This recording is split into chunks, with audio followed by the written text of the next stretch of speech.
जब मैं पहली बार इस दुनिया में आया था तब मैंने अपने शरीर में बस थोड़ी सी स्ट्रेंथ बढ़ाई थी। लेकिन उसके बाद भी मैं एक ही बार में किसी इंसान के शरीर के टुकड़े कर सकता था। दूसरे साल तक मैंने अपनी ताकत को और आगे बढ़ा दिया और मेरा शरीर इतना मजबूत हो गया कि अब तलवारें भी मुझे घायल नहीं कर पाती थीं। मैं नंगे हाथों से तलवार पकड़कर उसे लोहे की गेंद की तरह मोड़ देता था, जैसे वो कोई बड़ी बात ही ना हो। मेरी इसी खतरनाक ताकत की वजह से शहर में मुझे डेप्यूटी शेरिफ का पद मिल गया और मैं आराम से राज्य की सुरक्षा में जिंदगी जीने लगा। फिर तीसरे साल अचानक उत्तर में युद्ध छिड़ गया। हर तरफ बैंडिट्स हमला कर रहे थे। अच्छी बात यह थी कि मेरा कोई परिवार नहीं था, ना माता पिता ना कोई अपना। सरकार सबसे ज्यादा मेरे जैसे इंसान से डरती थी, एक ऐसा आदमी जिसके पास बेहिसाब ताकत हो और जिसे किसी चीज का डर ना हो। उन्हें डर था कि मैं भाग सकता हूं, लेकिन उससे भी ज्यादा डर था कि मैं उनके खिलाफ खड़ा हो जाऊं। इसलिए आखिर में उन्होंने मुझे कभी बैटलफील्ड पर भेजने की हिम्मत नहीं की। लेकिन मेरे चीफ ऑफ सिक्योरिटी की किस्मत इतनी अच्छी नहीं थी। युद्ध पर जाने से पहले उसकी आंखें आंसुओं से भरी हुई थीं जब उसने अपनी 10 साल की बेटी कुंगरान को मेरी देखभाल में सौंपा। हम में से किसी ने नहीं सोचा था कि वो विदाई हमेशा के लिए आखिरी मुलाकात बन जाएगी। उसके बाद मैं लगभग अजेय बन गया। आम लोग सिर्फ बैंडिट्स का नाम सुनकर कांप जाते थे, लेकिन मैं अकेला सिर्फ एक तलवार लेकर उनके इलाके में घुस गया। मैंने अकेले ही 20 से ज्यादा लोगों का कत्ल कर दिया और जब पुराने मेयर ने देखा कि मैंने क्या किया है, तो उसने खुद मुझे अपना उत्तराधिकारी चुन लिया। शहर के लोग मुझे किसी रक्षक देवता की तरह पूजने लगे। लेकिन एक समस्या थी जिसे मैं नजरअंदाज नहीं कर सकता था। जिन बैंडिट्स को मैंने मारा था उनमें से एक का भाई YFNG था।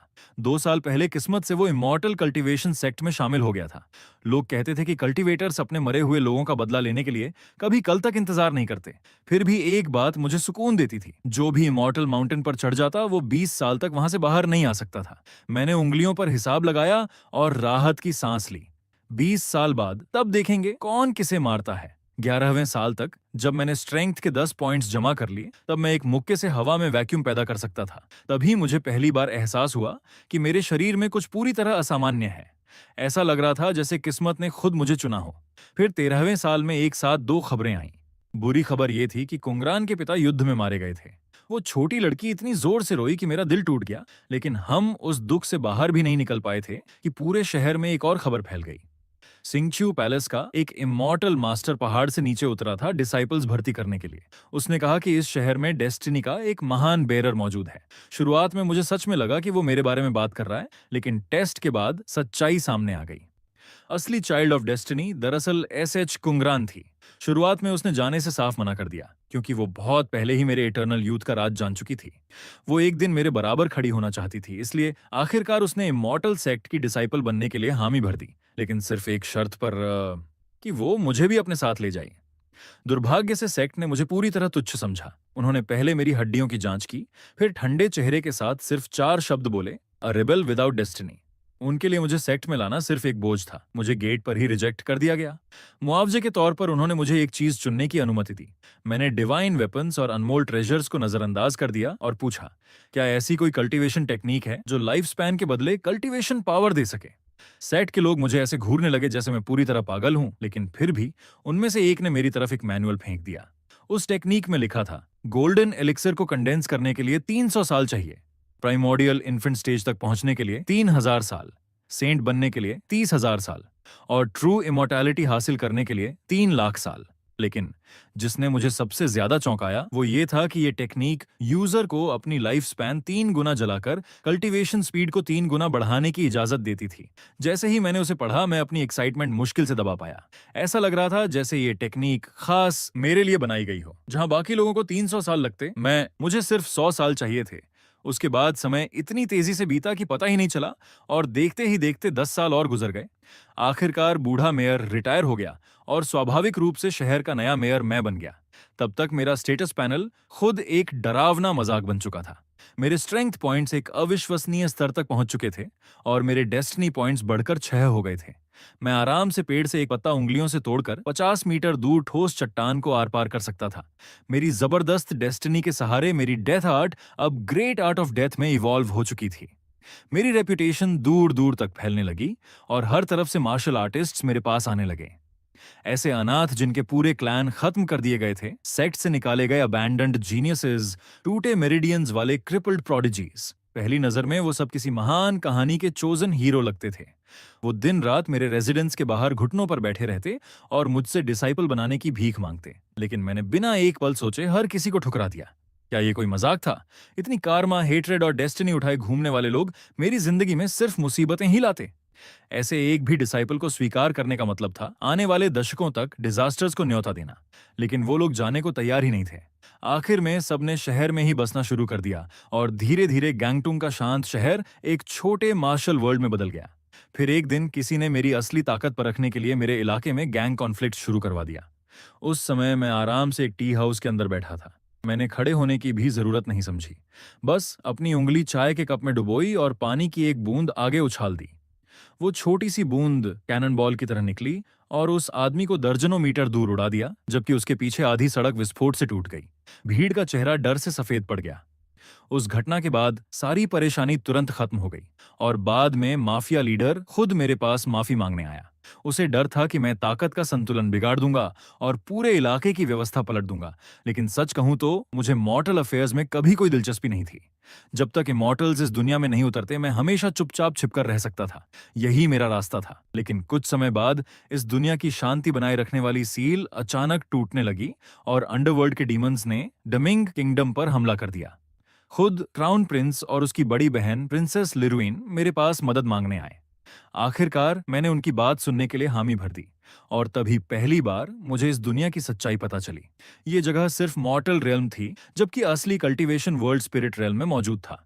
अगर स्पिरिट रेल्म के कल्टीवेटर्स जबरदस्ती मॉर्टल वर्ल्ड में उतरते तो खुद हेवन उन्हें सप्रेस कर देता था। इसी वजह से इमॉर्टल्स बहुत कम नीचे आते थे। जैसे ही मैंने ये सुना मुझे अचानक सब समझ आ गया और बहुत लंबे समय बाद मुझे सच्ची खुशी महसूस हुई। इसका मतलब था कि इस दुनिया में वास्तव में इतने ज्यादा ताकतवर लोग हैं ही नहीं। अगर मैं हजारों साल तक छिपा रहा तो देर सवेर में पूरी तरह इनविंसिबल बन जाऊंगा। और जहां तक अभी बाहर जाकर लड़ाई करने की बात थी, मैंने उसी समय फैसला कर लिया कि मैं भाग जाऊंगा। अगले ही पल मेरा शरीर हिला और मैं सीधे आसमान में गायब हो गया। युद्ध लड़ने की कीमत बिल्कुल अलग होती है और वो बहुत खतरनाक था। मैं किसी भी हालत में उसमें शामिल नहीं होने वाला था। लेकिन कुछ दिनों बाद अचानक पूरे शहर में सूखी और बुरी तरह विकृत लाशें मिलने लगीं। बिल्कुल यही घटना दशकों पहले भी हुई थी और मुझे याद था कि तब मंक यिन युन इसकी जांच करते हुए गायब हो गया था। आखिर में जो वापस लौटा वो सिर्फ उसकी लाश और एक सुसाइड लेटर था। उस चिट्ठी में उसने लिखा था कि असली कल्प्रिट जमीन के नीचे छिपा एक विशाल सरपेंट है जो इंसानों की लाइफ फोर्स को अब्सॉर्ब करके कल्टीवेशन कर रहा था और ड्रैगन बनने की कगार पर पहुंच चुका था। वो लेटर पढ़ने के बाद मैंने विलेजर्स की तरफ देखा और शांत आवाज में पूछा, क्या तुम लोगों ने माउंट पैन के ओल्ड डीमन की कहानी सुनी है? फिर मैं धीरे से खुद ही मुस्कुरा दिया। वो तथाकथित ओल्ड डीमन मैं ही था। उसी रात मैं अकेला पहाड़ की तरफ निकल गया। मेरे सामने सरपेंट की पूंछ जैसी दिखने वाली विशाल माउंटेन रेंज खड़ी थी। उस समय मेरी स्ट्रेंथ 25 पॉइंट्स तक पहुंच चुकी थी। मैंने धीरे से अपना दायां मुक्का उठाया और एक पंच मारा।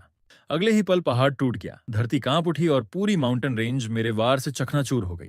टूटे पत्थरों के बीच कई दर्जन मीटर लंबा एक विशाल सरपेंट दर्द से तड़प रहा था। वो गुस्से से दहाड़ा, मुझे ड्रैगन बनने के लिए सिर्फ 100 और इंसान चाहिए थे। मेरी इमॉर्टैलिटी का रास्ता रोककर क्या तुम्हें हेवनली पनिशमेंट का डर नहीं है? मैंने शांत नजरों से उसे देखा और कहा, सॉरी, लेकिन मैं इस दुनिया का नहीं हूं। यह भी जरूरी नहीं कि तुम्हारा लोकल हेवन मुझ पर अधिकार रखता हो। फिर मैंने दूसरा मुक्का मारा और उसी जगह उस सरपेंट को खत्म कर दिया। हैरानी की बात यह थी कि 7 क्लाउड्स की मदद से मैं उसके शरीर से ड्रैगन एनर्जी का एक हिस्सा निकालने में सफल हो गया और मैंने लॉन्ग रेंज अटैक टेक्निक्स भी सीख ली। उस समय मैंने अंदाजा लगाया कि मेरी कॉम्बैट स्ट्रेंथ शायद फाउंडेशन एस्टैब्लिशमेंट के 8वें या 9वें स्टेज के करीब पहुंच चुकी थी। अगले दिन विलेजर्स ने देखा कि पूरा पहाड़ बिना किसी निशान के गायब हो चुका है। उन्हें तुरंत शक हो गया कि ये सब मैंने किया है और उन्होंने मुझे नया टाइटल दे दिया, ऑलमोस्ट इनविंसिबल। ऑलमोस्ट क्यों? क्योंकि उनमें से किसी ने मुझे किसी असली इमॉर्टल कल्टीवेटर से लड़ते हुए नहीं देखा था। फिर भी उस घटना के बाद काउंटलेस मार्शल आर्टिस्ट सिर्फ मुझे वर्शिप करने के लिए शहर में आने लगे।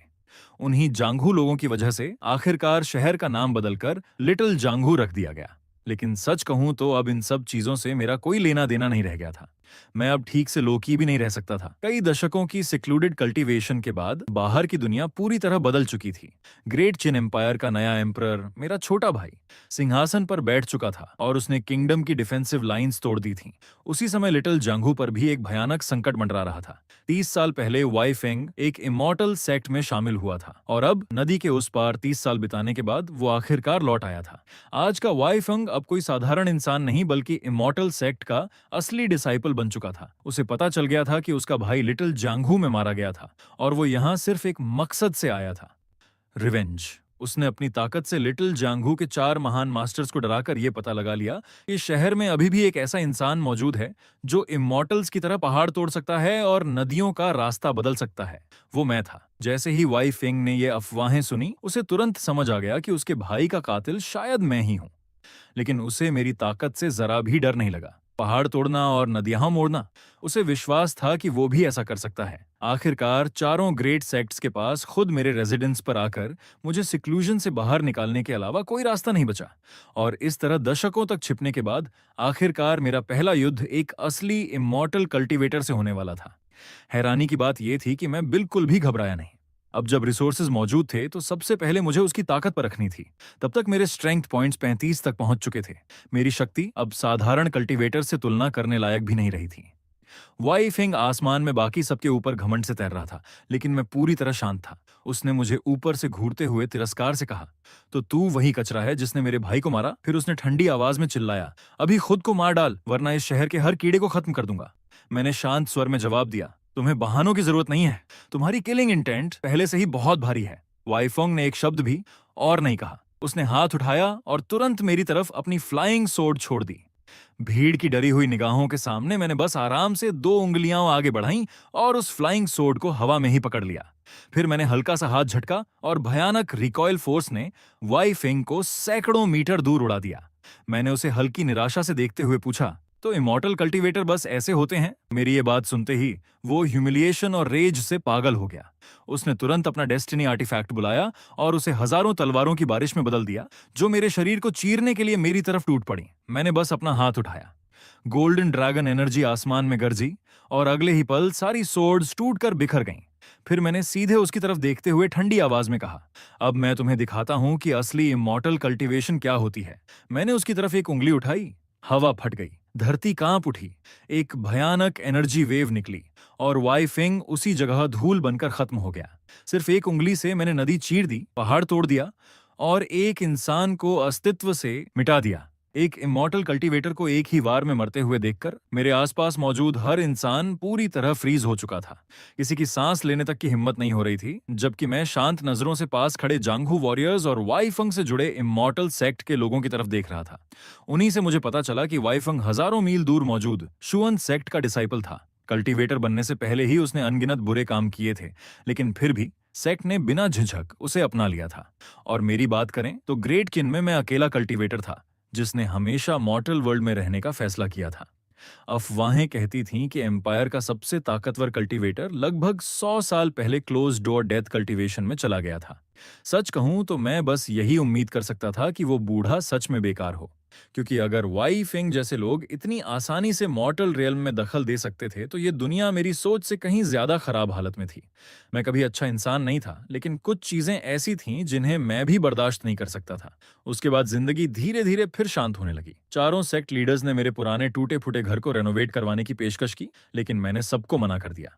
80 साल गुजर चुके थे, मेरे सारे पुराने दोस्त बहुत पहले मर चुके थे और अब सिर्फ वही पुराना घर था जिसमें अतीत की कुछ यादें बाकी थीं। कुछ चीजों को वैसा ही रहने देना बेहतर होता है। ज्यादा समय नहीं बीता था कि मेरा एक पुराना परिचित मुझसे मिलने आया, जस्टिस ब्यूरो का वही ऑफिसर।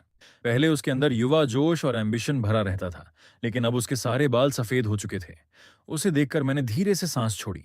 इतना लड़ने के बाद भी अभी तक सब खत्म नहीं हुआ। पुराना एम्परर मर चुका था और नया युवा रूलर सिंहासन पर बैठ गया था, जिससे पूरा इंपीरियल कोर्ट केओस में डूब गया था।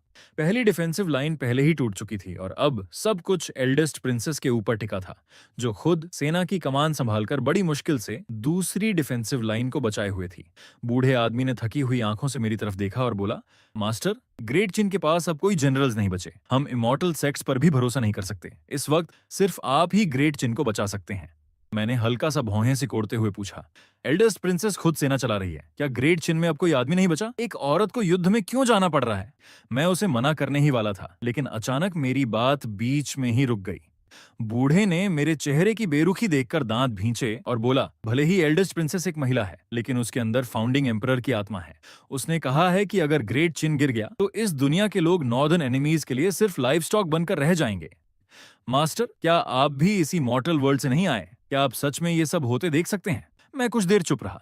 ग्रेट चिन का हर जनरल युद्ध में मर चुका था, लेकिन एक अकेली औरत अब भी जान लगाकर मोर्चा संभाले हुए थी। सच कहूं तो ये वाकई थोड़ा शर्मनाक था। बूढ़े ने तुरंत कहा, अगर मास्टर मदद करने को तैयार हो जाए तो ये युद्ध निश्चित रूप से शांत हो जाएगा।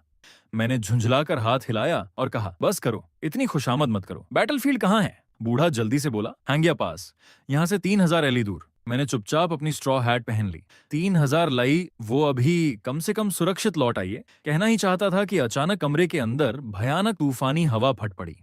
हवा इतनी तेज थी कि बूढ़ा अपनी आंखें तक नहीं खोल पा रहा था। जब उसने दोबारा देखा, मैं पहले ही गायब हो चुका था। उसके पैरों के नीचे नीले पत्थर की जमीन में सिर्फ 2 गहरे फुटप्रिंट्स बचे थे। उसी समय 3000 एली दूर हंग्या पास के बैटलफील्ड पर डूबता हुआ सूरज पूरे आसमान को खून जैसा लाल बना रहा था।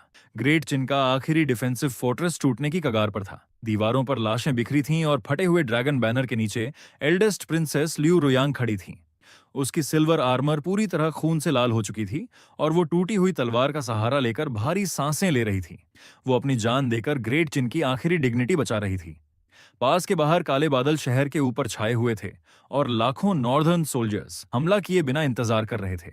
वजह बहुत सीधी थी। उनके ऊपर आसमान में सफेद रोब्स पहने एक बूढ़ा आदमी तैर रहा था। वो एक विशाल सफेद बोन आर्टिफैक्ट पर खड़ा था और उसके हाथ में 10,000 सोल्स बैनर था जिसमें अनगिनत चीखती हुई आत्माएं भरी थीं। उसने नीचे लियू रुयांग की तरफ घूरते हुए ठंडी हंसी के साथ कहा, छोटी सुंदरी, ये सर्वेंट श्यू सेक्ट का एल्डर है। मैं देख सकता हूं कि तुम्हारे स्पिरिचुअल रूट्स काफी अच्छे हैं। अगर तुम आज्ञाकारी होकर मेरी डिसाइपल बन जाओ तो शायद मैं ग्रेट चिन इंपीरियल फैमिली के खून की एक बूंद बचा दूं, वरना आज इस पूरे शहर का नरसंहार कर दूंगा और तुम सबकी आत्माओं को रिफाइन कर दूंगा। लियू रुयांग ने दांत भींच कर जवाब दिया, ग्रेट चिन में सिर्फ युद्ध में मरने वाली प्रिंसेसेस होती हैं। यहाँ सरेंडर करने वाले रॉयल्स नहीं होते। आज मैं तुम्हारे जैसे इविल सॉर्सरर के आगे कभी सिर नहीं झुकाऊंगी। सफेद रोब्स वाला एल्डर ठंडे स्वर में हंसा और उसने 10,000 सोल्स बैनर लहराया। अगले ही पल बैटलफील्ड पर भयानक गोस्ट विंड गरजने लगी और अनगिनत काली आत्माएं मिलकर एक विशाल स्पेक्ट्रल हैंड में बदल गईं, जो सीधे शहर की दीवारों पर टूट पड़ी। इस अटैक का नाम था underworld spectral palm, advanced foundation establishment realm के कल्टीवेटर का फुल पावर स्ट्राइक। ऐसी ताकत के सामने मॉर्टल आर्मीज पल भर में खून और मांस में बदल जाती। लियू रुयांग ने निराशा में धीरे से आंखें बंद कर लीं। उसने कभी नहीं सोचा था कि किंगडम के गेट की रक्षा करते समय कोई मॉर्टल कल्टीवेटर खुद मॉर्टल अफेयर्स में दखल देने आ जाएगा। क्या सच में यही अंत था? लेकिन उसी निर्णायक पल अचानक आसमान विस्फोट जैसी आवाज के साथ फट गया। हर इंसान ने इंस्टिंक्टिवली ऊपर देखा और एक साइन लाइट को आसमान से उल्का की तरह गिरते हुए देखा। अगले ही पल वो साइन लाइट हवा में सीधे उस विशाल स्पेक्ट्रल हैंड से टकराई। उसमें कोई सोफिस्टिकेटेड टेक्निक नहीं थी, सिर्फ शुद्ध और बेरहम किनेटिक फोर्स थी।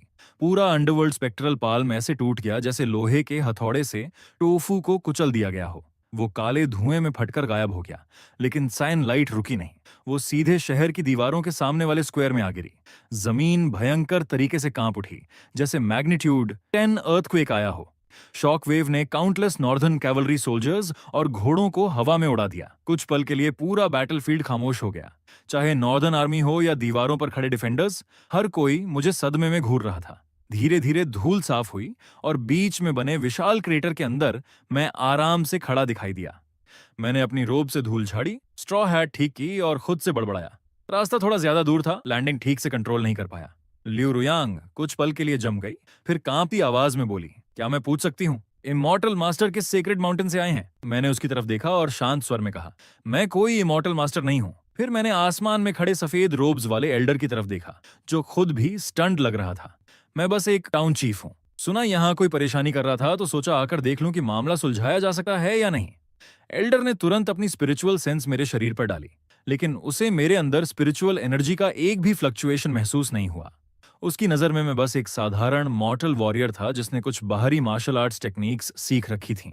भले ही उसे समझ नहीं आया कि उसकी डिमोनिक पाल्म अभी कैसे टूट गई, लेकिन कल्टीवेटर्स का मॉर्टल्स के लिए अहंकार उसकी हड्डियों में बसा हुआ था।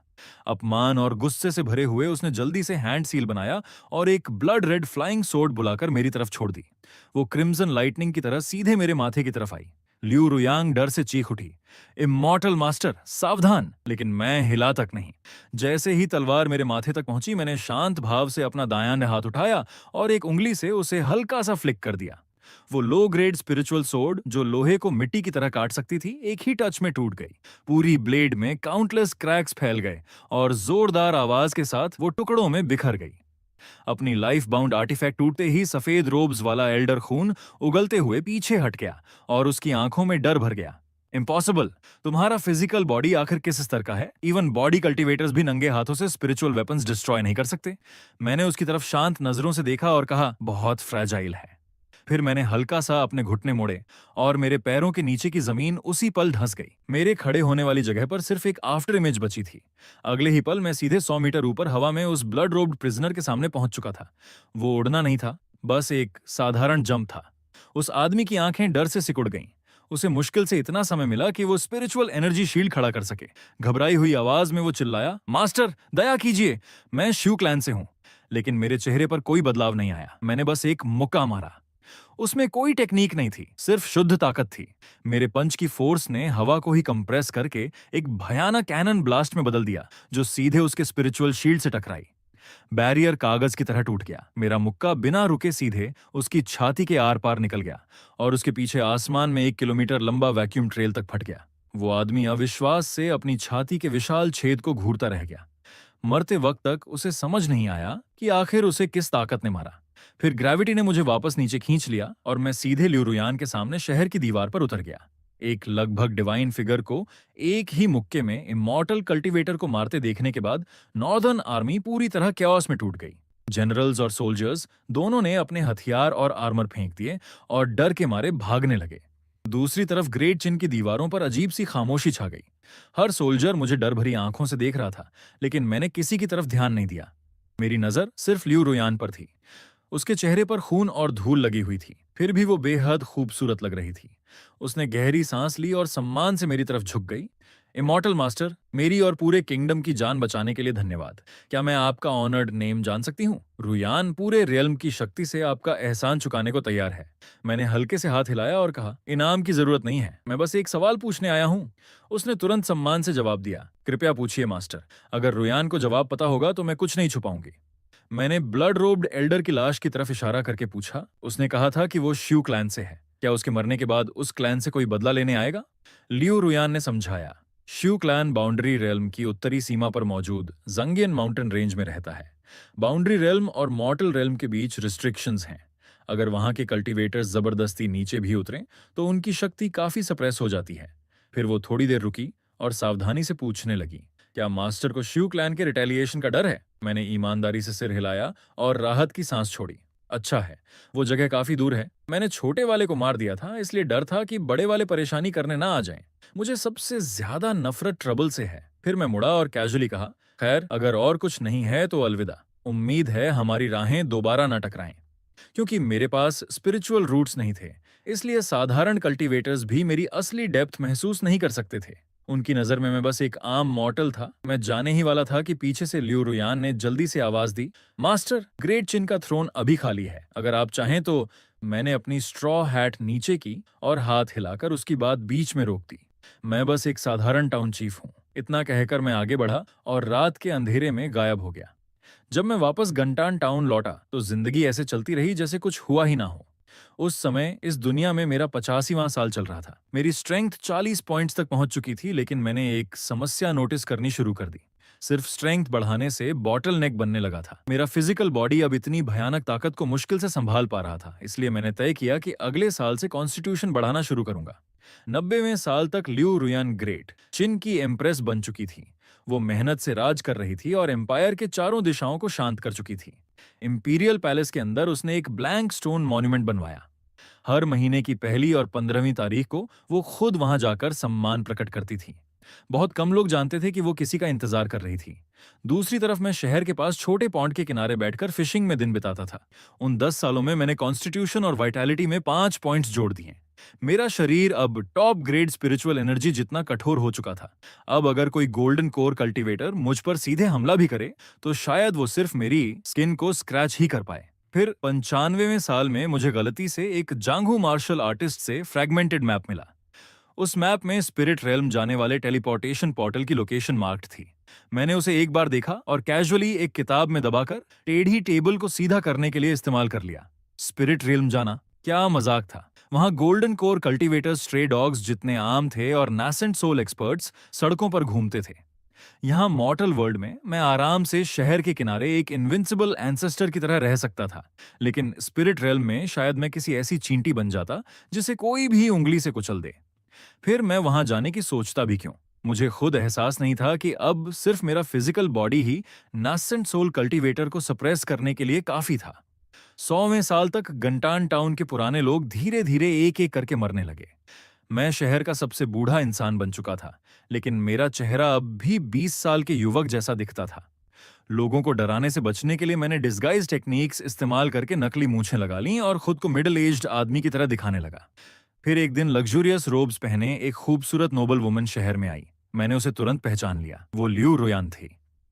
हमारी पिछली मुलाकात को 20 साल गुजर चुके थे और अब समय ने आखिर उसके चेहरे पर निशान छोड़ दिए थे। वो जानती थी कि मुझे ट्रबल पसंद नहीं, इसलिए उन पूरे 20 सालों में उसने कभी मुझे ढूंढने की कोशिश नहीं की। लेकिन अब थ्रोन छोड़ने के बाद वो अकेले यहाँ चली आई थी। उसने मुझे शांत नजरों से देखा और धीरे से पूछा, मास्टर, क्या रोयान एक कप टी पी सकती है? मैंने शांत स्वर में सिर हिलाया। अंदर आ जाओ, अभी अभी बनाई है। उसने कभी ये बात नहीं छेड़ी कि मैंने एक बार किंगडम बचाया था, और मैंने भी उस पंच का जिक्र नहीं किया जिसने धरती हिला दी थी। उसकी जगह हम पुराने दोस्तों की तरह साधारण बातें करते रहे, जैसे इस साल की हार्वेस्ट या पड़ोस वाले वैंग फैमिली की कैट। उस पल वो इम्प्रेस नहीं थी जिसने एक युग पर राज किया था, और मैं भी कोई हिडन एक्सपर्ट होने का नाटक नहीं कर रहा था। हम बस दो लोग थे जिनकी राहें इस मॉर्टल वर्ल्ड में थोड़ी देर के लिए मिली थीं। आखिरकार लियू रुयान हमेशा के लिए गंटान टाउन में बस गई। उसने मेरे घर के बगल में एक छोटा कोर्टयार्ड खरीद लिया। हर दिन वो फूल और पौधे उगाती और कभी कभी मेरे साथ चाय पीने आ जाती। उसने कभी मेरी कल्टीवेशन के बारे में नहीं पूछा, और बिना बोले हुई सहमति की तरह मैंने भी पैलेस वाले दिन का जिक्र कभी नहीं किया। टाउन्स पीपल अक्सर कहते थे कि पुराने मेयर के सूखे आयरन ट्री में आखिर फूल खिल ही गया, और अब वो अपनी बाकी जिंदगी किसी के साथ बिताएगा। जब भी मैं ये बातें सुनता बस मुस्कुरा देता, क्योंकि मैं जानता था कि एक मॉर्टल की बाकी जिंदगी बहुत छोटी होती है। 115वें साल तक मेरी स्ट्रेंथ 50 पॉइंट्स तक पहुंच चुकी थी, जबकि कॉन्स्टिट्यूशन 20 पॉइंट्स हो गया था। मेरे फिजिकल बॉडी की डेंसिटी अब डरावनी हो चुकी थी। अब तो चलने के लिए भी मुझे अपनी ताकत को ध्यान से कंट्रोल करना पड़ता था। फिर एक दिन भारी बर्फबारी वाली सर्दी आई। उस दिन पड़ोस का कोर्टयार्ड असामान्य रूप से शांत था। मैंने धीरे से दरवाजा खोला और देखा कि लियू रुयान रॉकिंग चेयर पर लेटी हुई थी। उसके बाल पूरी तरह चांदी जैसे सफेद हो चुके थे, और उसके शरीर पर मोटा फॉक्स फर लिपटा था, वही फर जो उसने हमारी पहली मुलाकात में पहना था। अब वो भी समय के साथ पुराना पड़ चुका था। उसने शांत आंखों से मेरी तरफ देखा। उसकी धुंधली आंखों में शर्म और संतोष की हल्की झलक थी, जैसे वो फिर से एक जवान लड़की बन गई हो। मास्टर, मैं 15 साल से आपकी चाय पी रही हूं। अब रुयन को कोई पछतावा नहीं है। कांपते हाथों से उसने अपनी रोब से एक गर्म जेड टोकन निकाला। ये चिन इंपीरियल फैमिली की सबसे बड़ी सीक्रेट मेडिसिन है। उस समय मैंने सिर्फ ग्रेट चिन के लिए किंगडम के गेट्स की रक्षा नहीं की थी। मैंने ये इसलिए भी किया क्योंकि मुझे पता था कि आपको ट्रबल से नफरत है। जब तक ग्रेट चिन मौजूद था, वो अज्ञानी लोग कभी गंटान को परेशान करने की हिम्मत नहीं करते। उसकी सांसें धीरे धीरे कमजोर होने लगीं। आज मुझे जाना होगा। इस जिंदगी में मास्टर के साथ अंत तक रह पाना रुयन के लिए इतना ही काफी है। गिरती हुई बर्फ के बीच लेजेंडरी एम्प्रेस शांत मुस्कान के साथ हमेशा के लिए चली गई। मैं बहुत देर तक बर्फ में बिना हिले खड़ा रहा। आखिर में मैंने उसकी ग्रेव के सामने गर्म चाय का एक कप रखा और धीरे से फुसफुसाया, अगले जन्म में इंपीरियल फैमिली में मत जन्म लेना, और किसी इमॉर्टल से मत मिलना। किसी ऐसे इंसान को ढूंढना जिसे तुम सच में प्यार करो, और पूरी जिंदगी उसके साथ बिताना। यही आखिरी शब्द थे जो मैंने उसकी ग्रेव के सामने छोड़े थे। 120वें साल तक पहुंचते पहुंचते मुझे अपने शरीर के अंदर एक अजीब एहसास होने लगा। वो डर नहीं था, बल्कि कुछ और था। ऐसा लग रहा था जैसे ये दुनिया खुद मेरे अस्तित्व को रिजेक्ट करने लगी हो। मेरी ताकत अब बहुत ज्यादा भयानक हो चुकी थी। मेरी हर सांस आसपास की स्पिरिचुअल एनर्जी को डिस्टर्ब कर देती थी, इसलिए अब मुझे पहले से भी ज्यादा सावधानी से अपनी ऑरा दबानी पड़ती थी। दिन रात मैं उसी पुराने टेबल के पास बैठा रहता, जिसके नीचे डिमेंशनल स्पिरिट मैप फंसा हुआ था, और मेरा मन कहीं और भटकता रहता। फिर एक दिन अचानक आसमान फट गया, सचमुच फट गया। कियांटान टाउन के ऊपर का पूरा आकाश टूटे हुए शीशे की तरह क्रैक हो गया, और उसके बीच एक विशाल काला वॉर्टेक्स बन गया। उसी समय मुझे महसूस हुआ कि इस दुनिया का रिजेक्शन और भी मजबूत होता जा रहा है। ये लो लेवल रेल्म अब मेरे जैसे प्लेयर को संभाल नहीं सकता था। आसमान से एक चमकदार लाइट नीचे उतरी। वो फोर्स्ड एसेंशन की रोशनी थी। चाहे मैं चाहूं या ना चाहूं, ये दुनिया अब मुझे पूरी तरह बाहर निकालने की तैयारी कर चुकी थी। मैंने लंबी सांस छोड़ी। लगता है आखिर वो समय आ ही गया था जब मुझे ये जगह छोड़कर कहीं और जाकर सरवाइव करना होगा। मैंने आखिरी बार कियांटान टाउन की तरफ देखा। उस छोटे से शहर में मेरी एक 120 साल की यादें दबी हुई थीं। फिर मैं वापस घर के अंदर गया और टेबल के नीचे सपोर्ट की तरफ फंसे हुए फटे स्पिरिट रेल मैप को बाहर निकाला। उसके बाद मैंने वो जेड पेंडेंट उठाया जो लियू रुयान छोड़ गई थी। फिर अपना छोटा ट्रैवल बंडल कंधे पर डाल लिया। आसमान की तरफ देखते हुए मैंने चिल्लाकर कहा, इतनी जल्दी मत मचाओ, मैं खुद ही जा रहा हूं। फिर मैंने सीधे हवा में कदम रखा। डार्जलिंग एसेंशन लाइट का पीछा करते हुए मैं खुद उस विशाल क्रैक की तरफ बढ़ गया। जिस पल मैंने इस दुनिया को छोड़ा, उसी पल मैंने पीछे मुड़कर कियांटान टाउन की दिशा में हल्के से एक उंगली फ्लिक की। अगले ही पल पूरे शहर को गर्म गोल्डन लाइट ने घेर लिया। वो 5 पॉइंट्स डेस्टिनी से सील्ड कर्मा था। इस जगह को 100 साल की शांति और समृद्धि मिले। इसे मेरा आखिरी योगदान समझ लेना। एक फ्लैश के साथ मेरी फिगर पूरी तरह गायब हो गई। कियांटान टाउन में टाउन्स पीपल घुटनों के बल गिर पड़े और रोते हुए कौटाव करने लगे। और उसी रात शहर के एंट्रेंस पर बने स्टोन मॉन्यूमेंट पर अपने आप कुछ शब्द उभर आए। इस जगह की अपनी सीमाएं हैं। इसका नाम वुजुई है। मेरे आसपास का सीनरी लगातार बदलता रहा। जब मैंने दोबारा आंखें खोलीं तो आसपास की स्पिरिचुअल एनर्जी इतनी घनी थी कि सांस लेना मुश्किल हो रहा था। यही स्पिरिट रेल्म था, इमॉर्टल कल्टीवेटर्स की होली लैंड, और साथ ही सबसे क्रूल अरीना जहां सिर्फ ताकतवर लोग ही सरवाइव कर सकते थे। मैं एक विशाल असेंशन प्लेटफॉर्म पर खड़ा था जिसके आसपास अलग अलग रंगों की रोब्स पहने कल्टीवेटर्स मौजूद थे। लेकिन जैसे ही उन्होंने मुझे देखा, सब कंफ्यूजन में जम गए। क्या ये तो इंटरवर्ल्ड असेंशन प्लेटफॉर्म है? उनमें से एक बड़बड़ाया। लेकिन ये आदमी इतना ऑर्डिनरी क्यों लग रहा है? इसके अंदर स्पिरिचुअल फ्लक्चुएशन का नाम तक नहीं है। मैंने तुरंत नर्वस होने का नाटक किया। हल्का सा गर्दन सिकोड़ते हुए धीरे से पूछा, एक्सक्यूज मी जेंटलमैन, क्या आप मुझे रेड ऑयल सेक्ट का रास्ता बता सकते हैं? मेरी बात सुनते ही आसपास के कल्टीवेटर्स एक दूसरे को देखने लगे और फिर जोरदार हंसी में फूट पड़े। Red oil sect? वो तो नॉर्दर्न टेरिटरी के यिन माउंटेन्स में छिपा हुआ महान डेमोनिक सेक्ट है। तुम जैसे मॉर्टल ने अभी तक की कॉन्डेंसेशन भी नहीं किया। क्या सुइसाइड करना चाहते हो? दूसरा आदमी तिरस्कार से बोला, लगता है लोअर वर्ल्ड में तुमने रेड ऑयल सेक्ट के किसी एमिसेरी को ऑफेंड कर दिया होगा और वो तुम्हें जबरदस्ती यहां खींच लाए। बेचारा। मैंने उनकी मॉकिंग को पूरी तरह इग्नोर कर दिया। अपने छोटे बंडल से मैंने मॉर्टल वर्ल्ड का एक गोल्ड नगेट निकाला और सबसे जोर से हंस रहे फैट कल्टीवेटर की तरफ बढ़ा दिया। बिग ब्रदर, कम से कम डायरेक्शन तो बता दीजिए। फैट कल्टीवेटर ने गोल्ड को घिन से देखा, लेकिन फिर भी उसने उत्तर दिशा की तरफ इशारा किया। 3 लाख एलाई उस तरफ, जहां सबसे ज्यादा येन एनर्जी और सबसे काले बादल दिखें, वहीं जाना। लेकिन ऑनेस्टली मत जाओ। Red oil sect living souls refine करने के लिए मशहूर है। तुम्हारी इतनी पतली स्किन और टेंडर फ्लैश देखकर लगता है कंप्लीट कॉर्प्स भी नहीं बचेगा। मैंने गंभीरता से सिर हिलाया और विनम्रता से फिस्ट्स कप किए। वार्निंग के लिए धन्यवाद ब्रदर, मैं सलाह मानने वाला इंसान हूं। अपना काम खत्म करके वापस आ जाऊंगा। फिर मैं उत्तर दिशा की तरफ मुड़ा और हल्का सा अपने घुटने मोड़े। अगले ही सेकंड 1000 ईयर आइस स्टोन से बना वो एसेंशन प्लेटफॉर्म, जिसे डिवाइन ट्रांसफॉर्मेशन कल्टीवेटर्स भी डिस्ट्रॉय नहीं कर सकते थे, मेरे पैरों के नीचे भयानक विस्फोट के साथ टूट गया। टेरिफाइंग रिकॉइल फोर्स ने 18th लेवल हरिकेन जैसी वायलेंट स्टॉर्म पैदा कर दी। जब तक सब लोग उड़ने के बाद खुद को संभाल पाए, मैं पूरी तरह गायब हो चुका था। पीछे सिर्फ 100 मीटर गहरा क्रेटर बचा था और आसमान में मेरी रॉ फिजिकल बॉडी से फटी हुई एक लंबी ट्रेल। पूरे इलाके में डेड साइलेंस छा गया। फैट कल्टीवेटर कांपते हाथ में गोल्ड नगेट पकड़े निगलते हुए बोला, वह वो आखिर किस तरह का फ्लैश एंड ब्लड मॉन्स्टर था? स्पिरिट रेल्म के साधारण कल्टीवेटर्स को फ्लाइंग सोर्ड से 3 लाख हेलाई तय करने में कई दिन लगते। मुझे सिर्फ कुछ जंप्स लगे। आधे घंटे बाद नॉर्दर्न टेरिटरी के यिन हिडन माउंटेन्स के अंदर, जहां काउंटलेस सालों से ब्लैक मिस्ट और गोस्टली यिन एनर्जी फैली हुई थी, रेड ऑयल सेक्ट का मेन हॉल गुस्से से भरा हुआ था। करंट सेक्ट मास्टर बूढ़ा शैडो ब्लड मंक गुस्से में हाथ पटकते हुए दहाड़ा, निकम्मो, तुम सब निकम्मे हो।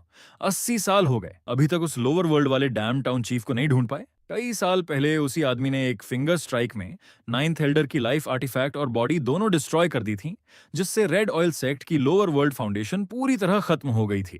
अगर इस वेंजेंस का बदला नहीं लिया गया, बूढ़ा मंक गुर्राया, तो हमारी सेक्ट की ऑनर कहां बचेगी? नीचे घुटनों पर बैठे एल्डर्स डर से कांप रहे थे।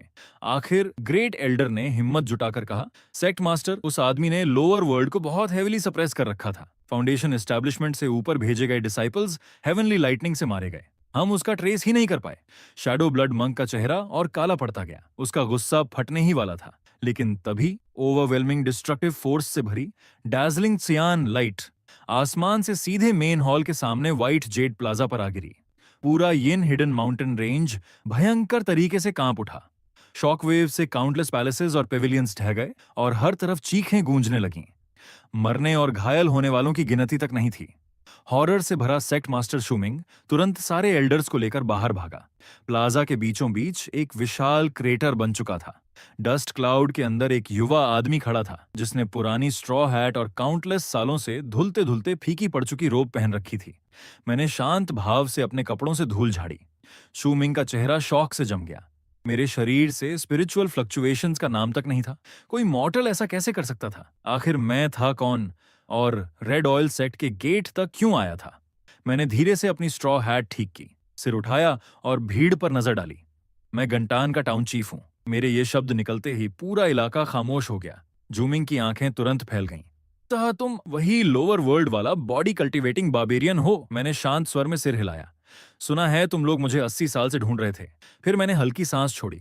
मैं ऐसा इंसान हूं जिसे सबसे ज्यादा नफरत ट्रबल से है और मुझे यह भी पसंद नहीं कि लोग लगातार मेरे बारे में सोचते रहें। इसलिए एसेंशन के पहले ही दिन मैंने सोचा कि यहां आकर इस प्रॉब्लम को हमेशा के लिए खत्म कर दूं। चूमिंग गुस्से में हंसा। उसकी आंखों में मर्डरस इंटेंट जलने लगी। हेवन का रास्ता खुला था लेकिन तुमने उसे ठुकरा दिया। खुद चलकर नरक के गेट्स में आ गए। लोअर वर्ल्ड में मैं तुम्हारा कुछ नहीं बिगाड़ सकता था, लेकिन यहाँ स्पिरिट रेल्म में मैं इनकारनेशन स्टेज का ग्रैंड मास्टर हूँ। फिर उसने पीछे खड़े एल्डर्स की तरफ दहाड़ते हुए कहा, एल्डर्स, मेरा आदेश सुनो। Great formation of 10,000 soul devouring spectres activate करो। इसकी नसें उखाड़ दो, इसकी हड्डियां कुचल दो, इसकी सोल को लैम्प फ्यूल बना दो। उसकी आवाज पूरी तरह खत्म भी नहीं हुई थी कि दर्जनों कोर फॉर्मेशन एल्डर्स ने एक साथ इनकैंटेशंस चांट करना शुरू कर दिया। एंडलेस ब्लैक मिस्ट अरबों रेजर शार्प ब्लेड्स में बदल गई और सीधे मेरी तरफ टूट पड़ी। वो हमला बिल्कुल ऐसे बढ़ रहा था जैसे अंधेरा खुद आसमान और सूरज को निगल रहा हो। मेरे सामने इनकारनेशन रियल्म ग्रैंड मास्टर और पूरे डिमोनिक सेक्ट की कंबाइंड फुल पावर अटैक थी, लेकिन मैंने डॉज करने की कोशिश तक नहीं की। मैंने बस गहरी सांस ली, धीरे से अपना दायां हाथ उठाया और मुट्ठी बांध ली। Strength 50 points, fortune 11 points, activating void detonation. फिर मैंने एक पंच मारा। उसमें कोई स्पिरिचुअल ग्लो नहीं था, कोई लॉ फ्लक्चुएशन नहीं, कोई मिस्टिकल फिनोमेनॉन नहीं, सिर्फ शुद्ध फिजिकल डिस्ट्रक्टिव पावर। मेरे मुक्के की अनइमेजिनेबल फोर्स ने हवा को उसकी एब्सोल्यूट लिमिट तक कंप्रेस कर दिया और फिर वो हिंसक तरीके से एक्सप्लोड हुई। एक कान फाड़ देने वाला ब्लास्ट गूंजा और सफेद शॉकवेव पंखे की तरफ फैलती हुई आगे बढ़ी, रास्ते में आने वाली हर चीज को मिटाती हुई। Great formation of 10,000 soul devouring spectres उसी पल टूट गई। एंडलेस ब्लैक ब्लेड्स अस्तित्व से गायब हो गए और वो कोर फॉर्मेशन एल्डर्स चीखने तक का समय नहीं पा सके। मेरे पंच से निकले फ्यूरियस हरिकेन ने उनके शरीरों को ब्लड मिस्ट में बदल दिया। शॉकवेव बिना रुके आगे बढ़ती रही और सीधे सेक्ट मास्टर चूमिंग की तरफ जा टकराई। उस एक पंच के बाद हवा तक रुक गई। रेड ऑयल सेक्ट की मेन पीक पूरी तरह गायब हो चुकी थी। उसकी जगह सिर्फ एक विशाल कैनियन बचा था जो सैकड़ों एली दूर तक फैला हुआ था, बॉटमलेस और खामोश। मैंने शांत भाव से मुड़कर उसी रास्ते से पहाड़ से नीचे उतरना शुरू कर दिया जिस रास्ते आया था। स्पिरिट रेल्म में असेंशन लेने से लेकर रेड ऑयल सेक्ट को खत्म करने तक सिर्फ 1 घंटा बीता था। उस पल लोअर वर्ल्ड से जुड़ी सारी कार्मिक कनेक्शंस आखिरकार टूट चुकी थीं। अब कोई मुझे ढूंढने नहीं आएगा। मैंने अपनी ठोड़ी सहलाते हुए आगे की जिंदगी के बारे में सोचना शुरू किया। स्पिरिट रेल्म की स्पिरिचुअल एनर्जी इतनी डेंस है, यहाँ हाइबरनेटिंग टर्टल टेक्निक का इफेक्ट कम से कम डबल होना चाहिए। फिर मैंने स्ट्रॉ हैट के नीचे हल्की मुस्कान दी। सबसे पहले किसी माउंटेन्स और रिवर्स के बीच छिपे छोटे मॉर्टल टाउन को ढूंढूंगा। फिर 10,000 साल और छिपकर रहूंगा। जब हर एट्रीब्यूट 10,000 पॉइंट्स तक पहुंच जाएगा, मैंने स्ट्रॉ हैट और नीचे खींची और धीरे से खुद पर हंस पड़ा। तब शायद मैं सच में पूरी तरह इनविंसिबल बन जाऊंगा, है ना? असेंशन प्लेटफॉर्म पर हुई डिस्टर्बेंस सिर्फ आधे दिन में आसपास के 17 शहरों तक फैल गई। 3 दिन बाद रेड ऑयल सेक्ट के अनाइलेशन की खबर पूरे नॉर्दर्न रीजन में प्लेग की तरह फैल चुकी थी। लेकिन अजीब बात यह थी कि किसी ने भी उन दोनों घटनाओं को आपस में कनेक्ट नहीं किया। कोई विश्वास ही नहीं कर सकता था कि लोअर वर्ल्ड से अभी अभी असेंशन लेने वाला कोई मॉर्टल 1 घंटे से कम समय में 3,000 साल पुराने डिमोनिक सेक्ट को डिस्ट्रॉय कर सकता है। और यह बात मुझे बेहद पसंद आई। जितना कम अटेंशन लोग मुझ पर दें उतना बेहतर। कंगन माउंटेन रेंज छोड़ने के बाद मैंने जानबूझकर अपनी गति धीमी कर दी। ये अब स्पिरिट रेल्म था, लोअर वर्ल्ड नहीं। वहां मैं जो चाहता था वो कर सकता था, लेकिन यहां मैंने फैसला किया कि और भी लो प्रोफाइल रहूंगा। मैं दक्षिण दिशा की तरफ बढ़ा और जानबूझकर सिर्फ मॉर्टल रीजन से होकर यात्रा की। 7 दिन बाद मैं विंड ब्रिज टाउन नाम की एक छोटी जगह पर रुका। वो टाउन पहाड़ों के सहारे नदी के किनारे बसा था, बड़े सेक्ट्स से बहुत दूर और वेस्टर्न टेरिटरी के करीब। ज्यादातर लोग हंटर्स, हर्ब गैदरर्स या ट्रैवलिंग मर्चेंट्स थे। सबसे जरूरी बात, टाउन छोटा था, और छोटे टाउन्स का मतलब होता है कम ट्रबल। मैंने 2 टेल सिल्वर देकर एक पुराना कोर्टयार्ड हाउस खरीद लिया। फिर ल्यू रुयान का छोड़ा हुआ जेड पेंडेंट अपने बेड के पास टांग दिया और इनकम्प्लीट स्पिरिट रेल मैप को फिर से टेढ़े टेबल लेग को सपोर्ट देने के लिए इस्तेमाल करने लगा। पता नहीं क्यों, लेकिन वो चीज हर जगह टेबल सपोर्ट के लिए परफेक्ट निकलती थी। स्पिरिट रेल में असेंशन के बाद पहले साल मैंने स्ट्रेंथ बढ़ाना बंद कर दिया और उसकी जगह माना में एक पॉइंट डाल दिया। उसी पल ग्रेट हाइबरनेटिंग टर्टल टेक्निक, जो इतने सालों से धीरे धीरे सर्कुलेट हो रही थी, अचानक इग्नाइट होती हुई महसूस हुई। स्पिरिट रेल्म की स्पिरिचुअल एनर्जी लोअर वर्ल्ड से कहीं ज्यादा डेंस थी, और पहली बार मुझे अपने अंदर कुछ नया जन्म लेता हुआ महसूस हुआ। एक थ्रेड, स्पिरिचुअल ओरिजिन का एक थ्रेड जो सच में मेरा था। वो बेहद कमजोर था, इतना कमजोर कि शायद कोई की रिफाइनिंग कल्टीवेटर उसे नोटिस भी ना करे।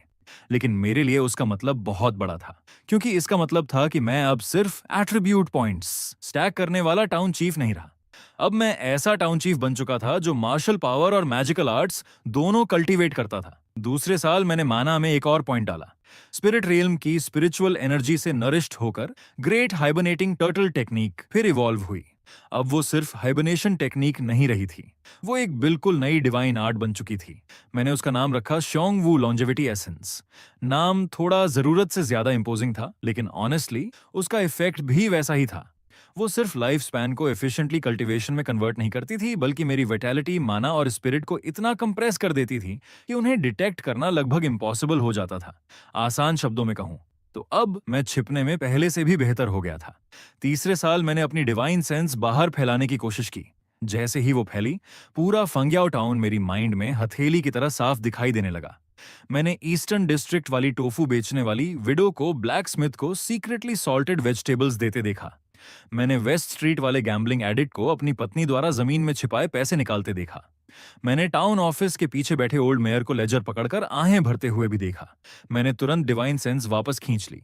जरूरत से ज्यादा जानना भी ट्रबल की एक फॉर्म होती है, लेकिन दुर्भाग्य से ट्रबल सिर्फ इसीलिए गायब नहीं हो जाती क्योंकि तुम उसे पसंद नहीं करते।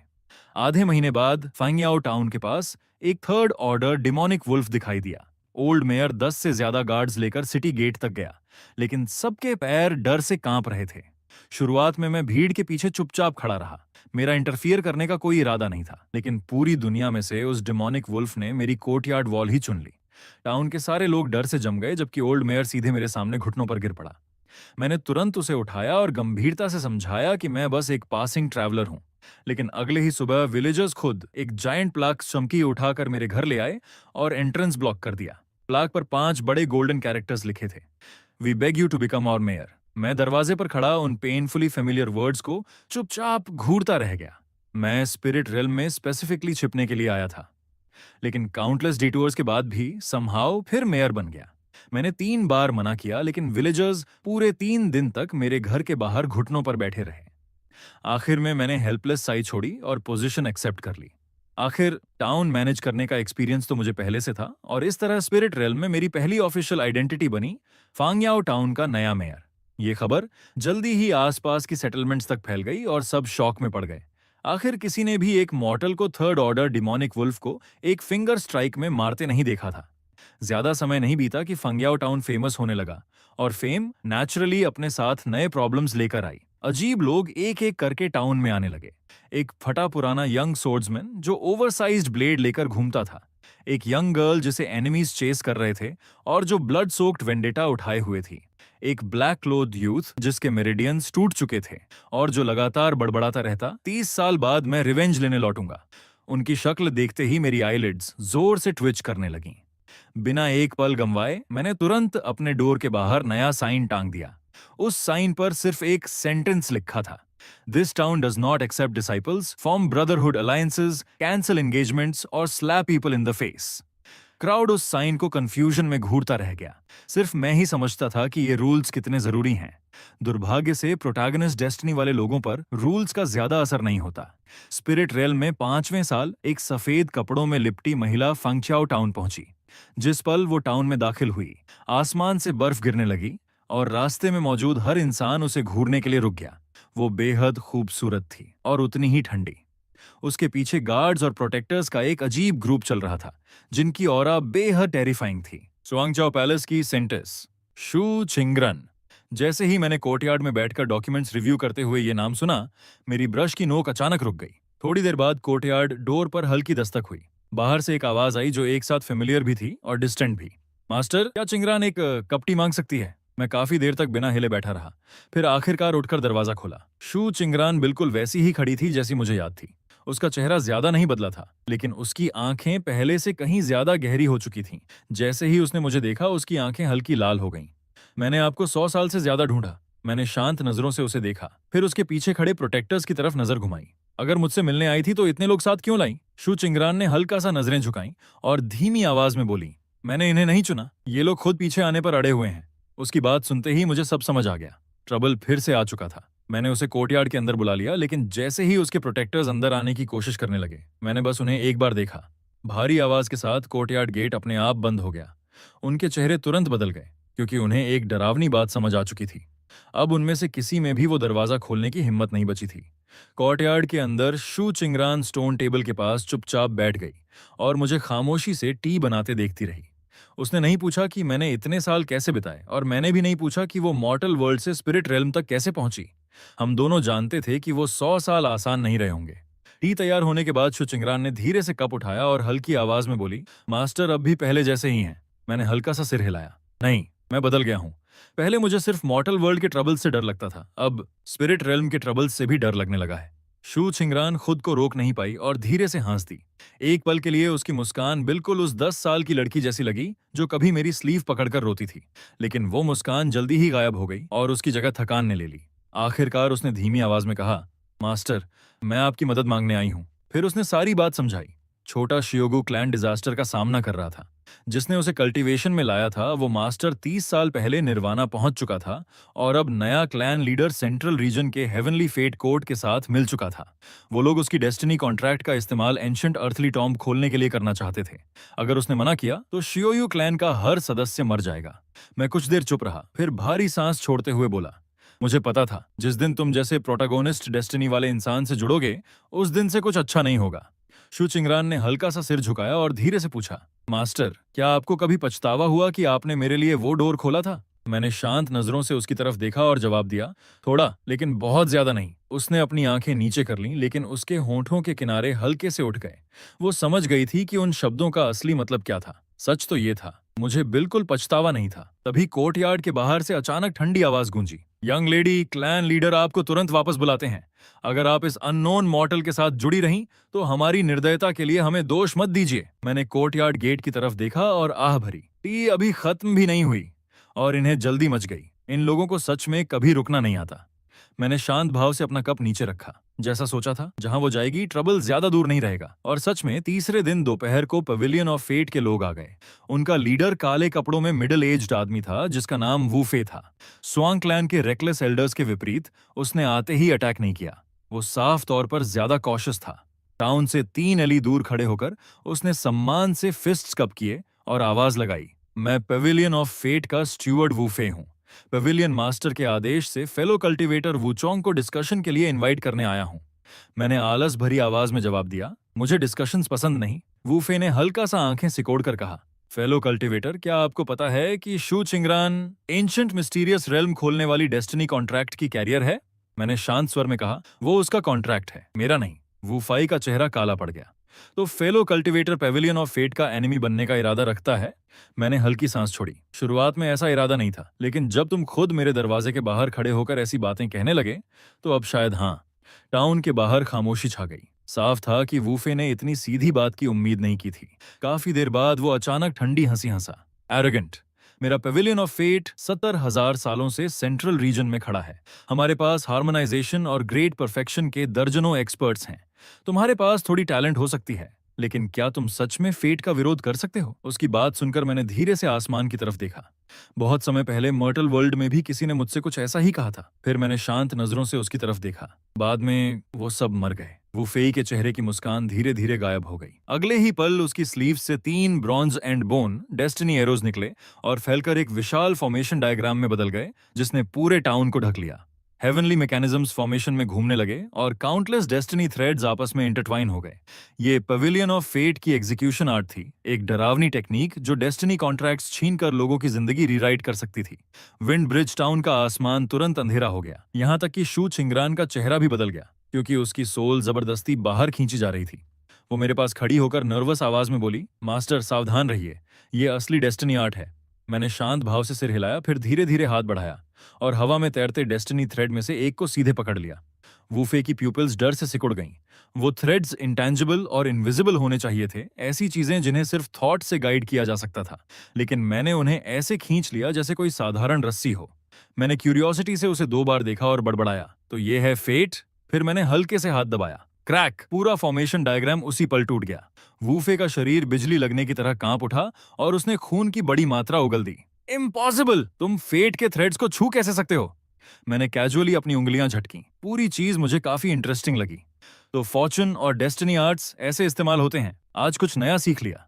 मेरी बात सुनते ही वूफे के दिल में ठंड उतर गई। उसे अचानक एहसास हुआ कि मैंने उसकी टेक्निक ब्रूट फोर्स से नहीं तोड़ी थी, मैं उसे रियल टाइम में सीख रहा था। कोई इंसान जिसने पहली बार डेस्टिनी आर्ट्स देखी हो, वो सिर्फ एक नजर में बेयर हैंड से डेस्टिनी थ्रेड निकाल ले।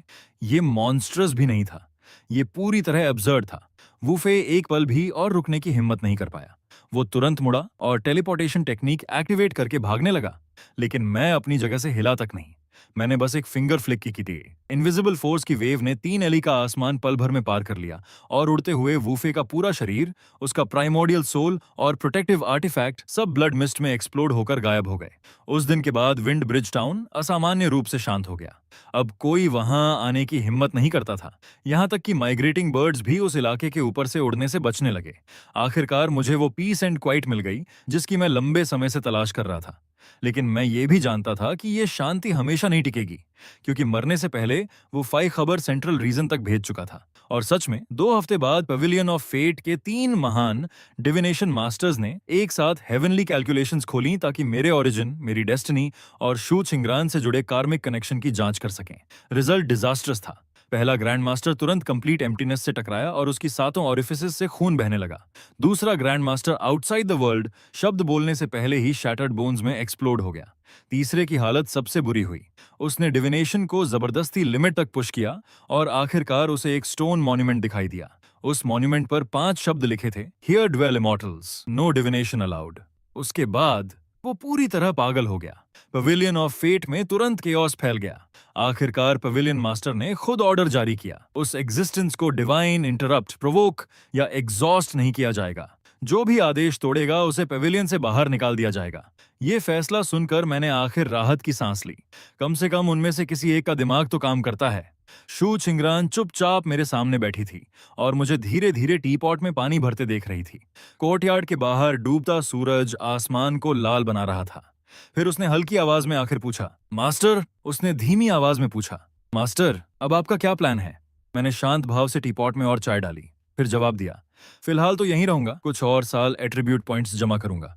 जब इतना मजबूत हो जाऊंगा कि कोई मुझे छू भी ना सके, तब शायद जिंदगी काफी शांत हो जाएगी। फिर उसने हल्का सा नजरें झुकाईं और भी धीमी आवाज में पूछा, और मेरा क्या? मैंने शांत नजरों से उसकी तरफ देखा। अगर चाहो तो तुम भी यहीं रह सकती हो, लेकिन पहले ही बता देता हूं, मैं डिसाइपल्स नहीं लेता। फिर थोड़ी देर रुककर मैंने जोड़ा, और सेंटेंस भी नहीं। शू छिंगरान कुछ पल ब्लिंक करती रही। तो आखिर आप लेते क्या हैं? मैंने काफी गंभीरता से सोचा, फिर ईमानदारी से जवाब दिया, जो लोग फ्री में खाना खाते हैं उन्हें रखना इम्पॉसिबल नहीं है। शू छिंगरान कुछ पल के लिए फ्रीज हो गई, फिर अचानक धीरे से हंस पड़ी। स्पिरिट रेल्म बॉर्डरलैंड्स में आने के बाद वो पहली बार इतनी बेफिक्र होकर हंसी थी। ज्यादा समय नहीं बीता कि फेंगचाओ टाउन में नई अफवाह फैल गई। सुना तुमने? टाउन चीफ के साथ रहने वाली सफेद कपड़ों वाली महिला की बैकग्राउंड बहुत टेरिफाइंग है, लेकिन उसके सामने वो बिल्कुल शांत छोटी पत्नी की तरह बिहेव करती है। जिस समय मैंने ये रूमर टी पीते हुए सुना, लगभग मेरे मुंह से चाय बाहर निकल गई। शुरुआत में मैंने सोचा कि ठीक से एक्सप्लेन कर दूं, लेकिन थोड़ी देर सोचने के बाद आलस आ गया। मॉर्टल लोगों की जुबान वैसे भी कभी नहीं रुकती। उन्हें ये सोचने देना कि मैं किसी लेट रोमांटिक ब्लूम से गुजर रहा हूं, ऑनेस्टली उससे कम ट्रबलसम था कि वो मुझे एंशिएंट बॉडी कल्टिवेटिंग मॉन्स्टर समझें। कम से कम वो कम डरावना लगता था। स्पिरिट रेल्म बॉर्डरलैंड्स में मेरे 10वें साल तक मेरी स्ट्रेंथ 55 पॉइंट्स, एंड्योरेंस 25 पॉइंट्स और माना 5 पॉइंट्स तक पहुंच चुकी थी। मेरी डिवाइन सेंस अब 10,000 ली तक फैल सकती थी और मेरा फिजिकल बॉडी ऐसे स्तर पर पहुंच चुका था जिसे ऑनेस्टली मैं खुद भी डिफाइन नहीं कर सकता था। एक रात कोर्टयार्ड में पंचेस ट्रेन करते समय मैंने कैजुअली आसमान की तरफ एक स्ट्राइक मारी। रिजल्ट, 10,000 ली दूर गुजर रहा एस्टेरॉयड मेरे डिस्टेंट पंच की शॉकवेव से उसी पल एक्सप्लोड हो गया। मैंने आसमान में खिलते हुए उस विशाल फायरबॉल को घूरा और कुछ देर डीप थॉट में चला गया। डैम, मैं फिर से बहुत ज्यादा स्ट्रांग होता जा रहा हूं, है ना? शू छिंगरान हवा के बीच चुपचाप खड़ी मुझे देख रही थी। मास्टर, आपको ऐसी बातें कहते सुनकर सच में लोगों का मन करता है कि आपको मार दें। मैंने उसकी बात पर गंभीरता से सोचा, फिर ईमानदारी से सिर हिलाया। सच में तो मैं कोशिश करूंगा कि ये बातें कम कहूं, लेकिन मैं थोड़ी सी पीस एंजॉय भी नहीं कर पाया था कि सेंट्रल प्रोविंस से और भी बड़ी खबर पूरे नेदर रेल्म में फैल गई। एंशंट हेवनली केव तय समय से पहले प्रकट हो चुका था और उसके गेट्स खोलने वाली कीज में से एक शुद्ध चिंगरान की हेवनली डेस्टिनी थी। उसी समय pavilion on fate, great imperial sanctuary, mountain on 10,000 demons और इन्फिनिट सोर्ड सेक्ट ने जॉइंटली पब्लिक डिक्री जारी किया। जो भी शू छिंगरान और वू सुई की लोकेशन बताएगा उसे सुप्रीम ग्रेड आर्टिफैक्ट मिलेगा और जो हमें पकड़ कर लाएगा उसे पूरे प्रोविंस जितना टेरिटरी रिवॉर्ड में मिलेगा। अगले ही पल पूरा नेदर रेल्म मैडनेस में डूब गया। मैं काफी देर तक टाउन के बाहर लगे बाउंटी नोटिस को चुपचाप घूरता रहा, फिर हेल्पलेस एक्सप्रेशन के साथ शू छिंगरन की तरफ मुड़ा। देखा, मैंने पहले ही कहा था, प्रोटैगनिस्ट टाइप लोगों के साथ जुड़ने का मतलब है जिंदगी भर एंडलेस ट्रबल। शू छिंगरन ने हल्का सा होंठ काटा और धीमी आवाज में पूछा, तो अब हम क्या करेंगे? मैंने नजरें नीचे की, बाउंटी नोटिस को दीवार से फाड़ा, उसे मसल कर बॉल बनाई और कैजुअली आग में फेंक दिया। फ्लेम्स मेरी आंखों में रिफ्लेक्ट हो रही थीं और मेरे चेहरे पर ऐसी कामनेस दिख रही थी जो ऑलमोस्ट फ्राइटनिंग लग रही थी। क्या करेंगे? मैंने धीरे धीरे उठते हुए स्लीव्स से एशेस झाड़ी। अगर वो हमें ढूंढना चाहते हैं तो हम बस उन्हें ढूंढने ही नहीं देंगे। फिर मैंने शांत स्वर में कहा, हम निकल रहे हैं, बस इतना। शू चिंगरान तुरंत मेरे पीछे चल दी। मेरे एक कदम के साथ जमीन के नीचे विशाल क्रेटर फट पड़ा। शू चिंगरान की विजन ब्लर हो गई क्योंकि आसपास का सीनरी पागलों की तरह पीछे भागने लगा। सेंट्रल प्रोविंस इतना विशाल था कि ऑर्डिनरी नेदर रेल्म कल्टीवेटर्स पूरी जिंदगी पार करने में लगा देते, लेकिन मेरे लिए बस कुछ जंप्स काफी थे। आधे घंटे बाद मैं और शू चिंगरान पेविलियन ऑफ फेट के माउंटेन गेट्स के सामने खड़े थे। वहां के माउंटेन्स एंडलेस वेव्स की तरह उठते गिरते थे, जबकि ऊपर हेवनली वाटर्स में स्टार्स रिफ्लेक्ट हो रहे थे। 99 ऑब्जर्वेशन टेरेसेस क्लाउड्स के बीच तैर रहे थे, सच में इमॉर्टल्स की रेजिडेंस जैसे। माउंटेन गेट पहले से खुला हुआ था, कोई फॉर्मेशंस नहीं, कोई एम्बुश नहीं, किलिंग इंटेंट तक नहीं। सिर्फ एक सफेद बालों वाला बूढ़ा गेट के सामने अकेला हमारा इंतजार कर रहा था। शू छिंगरन ने धीरे से उसकी तरफ देखा। वो पवेलियन मास्टर है। मैंने बूढ़े को ध्यान से देखा और तुरंत महसूस किया कि वो बाकी फूल से कहीं ज्यादा प्लेजेंट था। कम से कम उसने शुरुआत धमकी देकर नहीं की। मेरे कुछ बोलने से पहले ही बूढ़ा गहराई से झुक गया। वेनरेबल वुसुई, ये बूढ़ा काफी समय से आपका इंतजार कर रहा था। मैंने शांत नजरों से उसे देखा। तुम फॉर्चून टेलर्स कैलकुलेशंस में अच्छे होते हो। अगर मेरी अराइवल प्रिडिक्ट कर ली थी तो भाग क्यों नहीं गए? बूढ़ा कड़वाहट से हंसा, क्योंकि पूरी रात कैलकुलेशन करने के बाद मुझे सिर्फ एक बात समझ आई। फिर उसने गहरी सांस छोड़ी। कोई चाहे कितना भी तेज भागे, वो ब्लेड से तेज नहीं हो सकता। अगर सरवाइव करना है तो सिर्फ बेगिंग ही ऑप्शन बचती है। मैंने हल्का सा आंखें सिकोड़ लीं। हमारे खिलाफ डिक्लेरेशन किसने प्रपोज की थी? पेविलियन मास्टर कुछ देर चुप रहा, फिर ईमानदारी से बोला, ग्रेट इंपीरियल सैंक्चुरी ने सजेस्ट किया था, माउंटेन ऑफ 10,000 डीमंस ने सपोर्ट किया, इन्फिनिट सोर्ड सेक्ट ने एग्री किया। पेविलियन ऑफ फेट को मजबूरी में शामिल होना पड़ा क्योंकि सबको विश्वास था कि मिस शू एंशिएंट रेल्म की है। फिर बूढ़े ने धीरे से सिर उठाया और बेहद कॉम्प्लिकेटेड एक्सप्रेशन के साथ मेरी तरफ देखा। मिस शू सच में कीज में से एक है, लेकिन इंपीरियल टूम के अपीयरेंस को तेजी से एक्सेलरेट करने वाली असली चीज आप हैं। शू चिंगरान का चेहरा तुरंत बदल गया, लेकिन ऑनेस्टली मुझे ज्यादा सरप्राइजेस नहीं हुआ। आगे बोलो। बूढ़े ने गहरी सांस ली। उस एंशिएंट इंपीरियल टॉम्ब में किसी एम्परर को नहीं दफनाया गया, बल्कि दूसरे वर्ल्ड से गिरे हुए एक इमॉर्टल को सील किया गया है। मरने से पहले उस इमॉर्टल ने पूरे हिडन अर्थ सी को करप्ट कर दिया था। बाद में स्पिरिट रेल्म ने मिलकर उसे सप्रेस किया और बाहर से इंपीरियल टूम सील कर दिया, मौके का इंतजार करते हुए। फिर उसका चेहरा भारी हो गया। लेकिन अब सील ढीली पड़ रही है और मुझे लगता है कि अंदर अपॉर्चुनिटी नहीं, डिजास्टर इंतजार कर रही है। डिजास्टर शब्द सुनते ही मेरा एक्सप्रेशन आखिर थोड़ा सीरियस हुआ। सील कब खुलेगी? आज रात, उसने तुरंत जवाब दिया। हिडन अर्थ सी के gate of return to the void पर। मैंने धीरे से सिर हिलाया। पेविलियन मास्टर कुछ पल झिझका, फिर बोला, फेलो डाओइस्ट वुसुई, आज रात वहां बहुत लोग होंगे। ग्रेट इंपीरियल सैंक्चुरी का मास्टर, माउंटेन ऑफ 10,000 डीमंस का लॉर्ड, इनफाइनाइट स्वॉर्ड सेक्ट का स्वॉर्ड मास्टर और काउंटलेस सालों से सिक्लूडेड एंशिएंट मॉन्स्टर्स भी आएंगे। हो सकता है वो आपके मैच ना हो, लेकिन gate of return to the void के पीछे जो छिपा है, शायद वो खुद भी नहीं जानते कि वो वास्तव में क्या है। मैंने शांत भाव से अपनी स्ट्रॉ हैट ठीक की। कोई बात नहीं, मुझे लोगों से डर नहीं लगता। फिर मैंने दूर समुद्र की तरफ देखा। मैं बस जाकर एक नजर देखूंगा। पवेलियन ऑफ फेट छोड़ने के बाद हमने समय बर्बाद नहीं किया। Hidden earth C central region के सबसे दूर किनारे पर था, ऐसी जगह जहां इटर्नल डार्कनेस के नीचे सी और स्काई एक हो जाते थे। जब तक मैं और शू चिंगरान वहां पहुंचे, रात पूरी तरह उतर चुकी थी। पूरा समुद्र एक विशाल कॉफिन की तरह शांत था। ओशन के सेंटर के ऊपर 10,000 जांग ऊंचा एंशिएंट ब्लैक गेट तैर रहा था। उसकी सरफेस पर एंशिएंट रून्स चमक रहे थे, ऐसे सिंबल्स जिन्हें अब कोई जीवित इंसान पढ़ नहीं सकता था। चारों महान फैक्शंस पहले से वहां मौजूद थे। ईस्ट में पेविलियन ऑफ फेट खड़ा था, काफी दूर, साफ एटीट्यूड के साथ कि हम बस शो देखने आए हैं। वेस्ट में ग्रेट इंपीरियल सैंक्चुरी खड़ा था, उनकी ब्लेजिंग स्पिरिचुअल एसेंस पूरे हेवेंस को रोशन कर रही थी। साउथ में इन्फिनिट सोर्ड सेक्ट जमा था, उनकी सोर्ड ऑरा आसमान को चीर रही थी और समुद्र तक काउंटलेस क्रैक्स में स्प्लिट हो रहा था। नॉर्थ में माउंटेन ऑफ 10,000 डीमंस तैर रहा था, कलरफुल बैनर्स पूरे हेवेंस में फैले थे और डिमोनिक ऑरा ने मून को ढक रखा था। इनके अलावा काउंटलेस हिडन ओल्ड मॉन्स्टर्स और वॉन्डरिंग कल्टिवेटर्स डार्कनेस में छिपे हुए थे, सब गेट खुलने का इंतजार कर रहे थे। जैसे ही मैं और शू चिंगरान वहां पहुंचे, पूरा सी इंस्टेंटली साइलेंट हो गया। हर नजर मेरी तरफ घूम गई। वो सुई आ गया, उसने सच में आने की हिम्मत की। वो मॉर्टल वर्ल्ड वाला मॉन्स्टर। देखते हैं कितनी देर तक एरोगेंट बना रहता है। सी विंड बर्फ जैसी ठंडी थी, लेकिन मैं बस सिर झुकाकर अपने पैरों के नीचे घूमते हुए ब्लैक वाटर्स को देखता रहा। शू चिंगरान ने धीरे से मेरे पास फुसफुसाया, मास्टर, इस जगह का फिंग शुए बहुत खराब है। तुम उनकी बात कर रही हो? शू चिंगरान ने मेरे पास खड़े होकर धीरे से पूछा। मैंने एंशिएंट ब्लैक गेट को घूरते हुए हल्का सा सिर हिलाया। नहीं, मैं उस चीज की बात कर रहा हूं जो उस डोर के पीछे छिपी है। उसी समय ग्रेट इंपीरियल सैंक्चुरी के कैंप से अचानक गोल्डन लाइट उठी।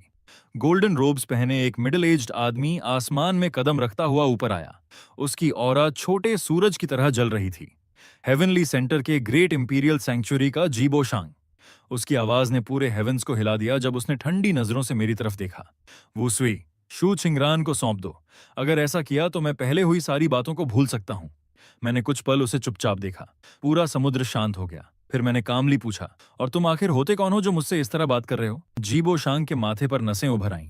वुसुई, क्या तुम सच में यहां मौजूद हर इंसान के एनिमी बनना चाहते हो?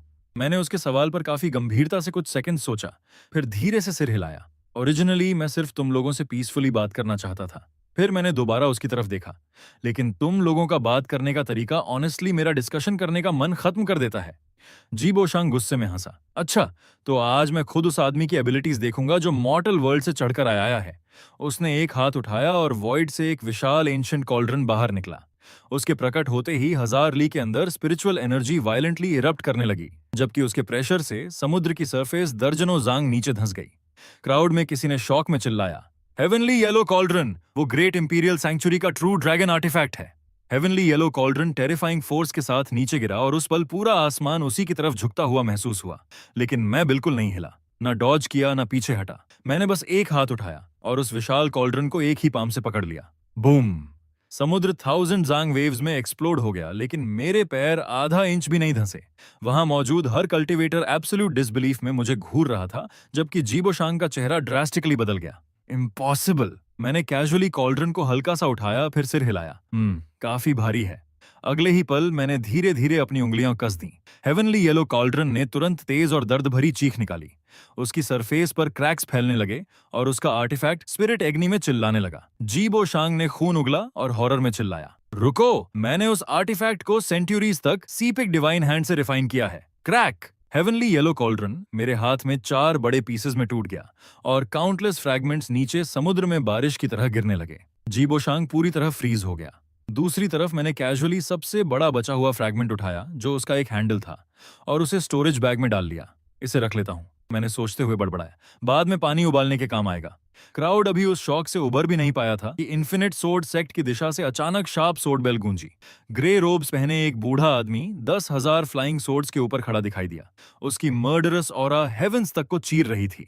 बस वो ठंडी आवाज में गरजा, विक्ट्री और डिफीट इस तरह डिसाइड नहीं होती।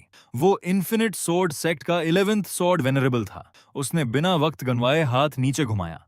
अगले ही पल 1,00,000 सोर्ड्स टोरेंशियल रेनस्टॉर्म की तरह नीचे टूट पड़ी और पूरे नाइट स्काई को दिन से ज्यादा चमका दिया। मैं वहीं खड़ा रहा। धीरे धीरे मैंने 2 फिंगर्स आगे बढ़ाई और हल्के से बंद कर ली। 1,00,000 सोर्ड्स इनविजिबल वॉल से टकराई और हवा में फ्रीज हो गईं। फिर मैंने मुट्ठी बांध ली। पूरी सोर्ड रिवर वायलेंटली कंप्रेस होने लगी। अगले सेकंड सभी सोर्ड्स मरोड़कर बने एक विशाल आयरन स्फीयर में बदल गईं, जो आसमान में तैर रहा था। 11th सॉर्ड वेनरेबल की आंखें फ्यूरी से जल उठीं, लेकिन उसके कुछ करने से पहले ही मैंने कैजुअली एक फिंगर फ्लिक की। वो जाइगैंटिक आयरन स्फीयर मीटियर की तरह वापस उड़ा। 11th सॉर्ड वेनरेबल और उसके पीछे खड़े 36 सोर्ड ब्रदर्स उसी पल ऐश बनकर एक्सप्लोड हो गए। सोर्ड कल्टिवेटर्स के पूरे कैंप पर डेड साइलेंस छा गया। तभी अचानक समुद्र के ऊपर तैरता एंशिएंट ब्लैक गेट वायलेंट तरीके से ग्लो करने लगा। शु चिंगरान का चेहरा पीला पड़ गया और वो धीरे से फुसफुसाई, मास्टर, वो आपको देख रहा है। मैंने भी महसूस किया, ये इल्यूजन नहीं था। गेट के पीछे मौजूद चीज सच में मुझे घूर रही थी। अगले ही पल बोन गेट वायलेंटली ट्रेम्बल करने लगा। गेट की क्रैक के अंदर से एक विशाल ब्लैक चेन अचानक टूट गई। वहां मौजूद हर इंसान का चेहरा बदल गया। पवेलियन मास्टर दूर से हॉरर में चिल्लाया, डिजास्टर, गेट खुल नहीं रहा, अंदर की चीज बाहर निकलने की कोशिश कर रही है। फिर गेट धीरे धीरे खुलने लगा। डार्कनेस के पीछे से एक पेल व्हाइट हैंड बाहर निकला। वो हाथ बड़ा नहीं था, ऑनेस्टली वो बिल्कुल ऑर्डिनरी लग रहा था, लेकिन जैसे ही वो दिखाई दिया, लाखों ली के अंदर सारी स्पिरिचुअल एनर्जी मर गई। सचमुच मर गई। उसने सर्कुलेट करना बंद कर दिया, सांस लेना बंद कर दिया, हर कल्टीवेटर की कमांड मानना बंद कर दिया। एक ancient great ascension monster terror में चीखा, एंसेस्टर, ये एंसेस्टर लेवल एग्जिस्टेंस है। अगले ही सेकंड उस पेल हैंड ने हल्के से नीचे दबाया। वो एंशिएंट मॉन्स्टर और उसके आसपास मौजूद सैकड़ों कल्टीवेटर्स बिना आवाज किए एशेज में बदल गए। पूरे समुद्र में तुरंत पैनिक फैल गया। जैसे जैसे गेट खुलता गया, हर फैक्शन के एरोगेंट मास्टर्स पागलों की तरह पीछे हटने लगे। कुछ ने भागने के लिए अपनी लाइफ स्पैन जला दी, कुछ ब्लड एस्केप टेक्निक्स इस्तेमाल करने लगे, कुछ तो घुटनों पर गिरकर मेसी की भीख मांगने लगे। लेकिन कोई फायदा नहीं हुआ। बोन गेट के पीछे की चीज धीरे धीरे बाहर चली आई। वो व्हाइट रोब्स पहने ह्यूमनॉइड फिगर था, जिसके शरीर पर टूटी हुई चेन्स लिपटी थीं। उसकी आंखें नहीं थीं, सिर्फ स्मूथ पेल फेस था। लेकिन जैसे ही उसने सिर उठाया, हर लिविंग बीइंग को ऐसा हॉरिफाइंग फीलिंग हुआ जैसे उसे घूरा जा रहा हो। मैंने उसे चुपचाप देखा, फिर आह भरी। ये पहली बार है जब मैंने ऐसी चीज देखी है जो मुझसे भी ज्यादा ट्रबल पैदा करती है। व्हाइट रोब्ड एंसेस्टर ने धीरे धीरे एक फिंगर उठाई और मेरी तरफ पॉइंट किया। अगले ही पल मेरे पूरे शरीर में अनप्रेसिडेंटेड डेंजर एक्सप्लोड हो गया। स्पिरिट रेल्म में आने के बाद पहली बार मुझे सच में खतरा महसूस हुआ। मेरे पैरों के नीचे का स्पेस कोलैप्स होने लगा। मेरी स्किन और ब्लड उलटी दिशा में बहने लगे। यहां तक कि शियोंग वू लॉन्जेविटी एसेंस भी मेरे अंदर अजीब बजिंग साउंड निकालने लगी, जो मैंने पहले कभी नहीं सुनी थी। मैंने नीचे अपनी आर्म की तरफ देखा। मेरी स्किन पर एक टाइनी ब्लडी क्रैक दिखाई दी। मैं उसे चुपचाप घूरता रहा, फिर बड़बड़ाया, स्पिरिट रेल्म में आने के बाद तुम पहली चीज हो जिसने मेरी स्किन तोड़ी है। ऑब्वियसली व्हाइट रोब्ड एंसेस्टर ने कोई जवाब नहीं दिया। वो बस एक और कदम आगे बढ़ा। उसी पल पूरा समुद्र एंडलेस स्टीम में इवेपोरेट हो गया। काउंटलेस कल्टीवेटर्स चीखने का मौका तक नहीं पा सके और फैलती हुई व्हाइट लाइट में एग्जिस्टेंस से इरेज हो गए पूरी तरह। व्हाइट रोब्ड एंसेस्टर पूरी तरह एंशिएंट गेट से बाहर निकल आया। हेवन और अर्थ खुद क्रैक होने लगे। आसमान के पार एक विशाल ब्लैक फिशर खुल गया, जैसे पूरा स्पिरिट रेल्म उसकी एग्जिस्टेंस से फटने वाला हो। मैंने धीरे से आसमान की उस क्रैक को देखा और बहुत लंबे समय बाद पहली बार मैं फ्राउंड, क्योंकि आखिर मुझे एक बात समझ आ गई थी। अगर ये चीज ऐसे ही रैम्पेज करती रही तो फ्यूचर में पीसफुली हाइड होने की बात छोड़ो, शायद मुझे टाउन चीफ बनकर शांत जिंदगी जीने की जगह भी ना मिले। ये सोचकर मैंने हेल्पलेस साई छोड़ी। मैं तो सच में सिर्फ पीसफुली बात करने बाहर आया था। फिर मैंने अपना माथा दबाया। हर चीज हमेशा फाइट टू द डेथ में क्यों बदल जाती है? शू चिंगरान ने अचानक मेरी तरफ देखा और धीमी आवाज में कहा, मास्टर, अगर इस बार आप जीत नहीं पाए तो पहले भाग जाइए।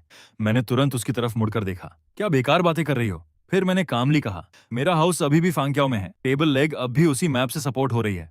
इतना कहकर मैंने एक कदम आगे बढ़ाया। इस बार मैंने खुद को सप्रेस करना पूरी तरह बंद कर दिया। मेरा ब्लड, मेरी स्पिरिट, मेरा फिजिकल बॉडी, जो अब इतना एब्सर्डली स्ट्रांग हो चुका था कि नेचर के लॉज तक को डिफाई करने लगा था। बूम! स्पिरिट रियलम में आने के बाद पहली बार मैंने अपनी फुल ऑरा पूरी तरह रिलीज कर दी। 1 लाख ली के अंदर माउंटेन्स और सीज साथ में कांप उठे। भागते हुए काउंटलेस कल्टिवेटर्स सिर्फ मेरी लाइफ फोर्स के प्रेशर से घुटनों पर दब गए। दूसरी तरफ व्हाइट रोब्ड एंसेस्टर के चारों तरफ लिपटी ब्रोकन चेन्स 9 विशाल ब्लैक ड्रैगन्स में बदल गईं और सीधे मेरी तरफ टूट पड़ी। मैंने कैजुअली एक हाथ उठाया और पहले ड्रैगन की गर्दन पकड़ ली, फिर उसे whip की तरह घुमाकर दूसरे ड्रैगन पर दे मारा। दूसरा ब्लैक ड्रैगन उसी इंपैक्ट से एक्सप्लोड हो गया। तीसरा ब्लैक ड्रैगन मेरे पैर के नीचे चकनाचूर हो गया। चौथा मेरी कमर के चारों तरफ लिपट गया, लेकिन आधा कसने से पहले ही मैंने उसे ब्रूट फोर्स से फाड़ दिया। दूर खड़े कल्टिवेटर्स सुन्न पड़े चेहरों और पेल एक्सप्रेशंस के साथ ये सब देख रहे थे। ये मॉन्स्टर रॉ स्ट्रेंथ से पूरी दुनिया को रिफाइन कर रहा है। आखिर ये किस तरह की एग्जिस्टेंस है? व्हाइट रोब्ड कल्टिवेटर ने आखिर अपनी असली शक्ति छिपाना बंद कर दिया। उसने एक हाथ उठाया और आसमान पर पाम स्ट्राइक मारी। अगले ही पल हेवन की क्रैक वायलेंटली फैल गई और फिशर के अंदर से काउंटलेस स्ट्रेंज ब्लैक शैडोज निकलने लगे, जैसे वो इस मौके का इस्तेमाल करके पूरे स्पिरिट रेल्म को निगल जाना चाहते हों। हर लिविंग कल्टिवेटर पैनिक में डूब गया। उनकी सोल्स तक डर से कांप उठी। उसने डायमेंशनल गेट खोल दिया। किसी ने डेस्परेट आवाज में चीखा, वो आउटसाइड वर्ल्ड की बीइंग्स को अंदर ला रहा है। आउटसाइड द वर्ल्ड शब्द सुनते ही मेरी मूवमेंट्स हल्की सी रुक गईं। अचानक मुझे पवेलियन ऑफ फेट के डिविनेशन मास्टर्स के आखिरी अधूरे शब्द याद आ गए, जो उनकी कैलकुलेशंस बैकफायर होने से पहले निकले थे। आउटसाइड द वर्ल्ड, तो उनका मतलब ये था। फाइट रोबोट कल्टिवेटर ने साफ मेरी हेजिटेशन नोटिस कर ली। अगले ही फ्लैश में वो सीधे शू चिंगरान के सामने प्रकट हुआ और उसके फोरहेड की तरफ हाथ बढ़ाया। शू चिंगरान की डेस्टिनी अपने आप काउंटलेस प्लैटिनम व्हाइट चेन्स में एक्सप्लोड हो गई और डेस्परेटली उसे रोकने लगी, लेकिन उसकी ताकत उसके सामने बहुत कमजोर थी। मेरा एक्सप्रेशन उसी पल आइस कोल्ड हो गया। तुम मौत ढूंढ रहे हो। अगले ही पल मैं गायब हो गया। नहीं, वो डिसअपीयरेंस नहीं था। मैं बस इतना तेज मूव हुआ था कि सबकी विजन का मतलब ही खत्म हो गया। जब मैं दोबारा दिखाई दिया, मैं पहले ही व्हाइट रोब्ड कल्टिवेटर के पीछे खड़ा था और मेरा दायां हाथ उसकी चेस्ट के आर पार जा चुका था। पूरी दुनिया पर साइलेंस छा गया। व्हाइट रोब्ड कल्टिवेटर ने धीरे से सिर नीचे किया और अपनी चेस्ट के पार निकले हुए हाथ को घूरने लगा। मेरी पाम के अंदर एक ब्लैक स्फीयर था, रात से भी ज्यादा काला। वो फ्लैश एंड ब्लड हार्ट नहीं था, बल्कि किसी एंडलेसली पल्सेटिंग कोर जैसा था। पहली बार मुझे अपनी हैंड में बर्निंग सेंसेशन महसूस हुई। साधारण हीट नहीं, बल्कि हायर लेवल एग्जिस्टेंस की शक्ति से पैदा हुई स्कॉचिंग फीलिंग। फिर भी मैंने हेजिटेशन नहीं की। मैंने अचानक अपनी फिंगर्स कस दी। बूम!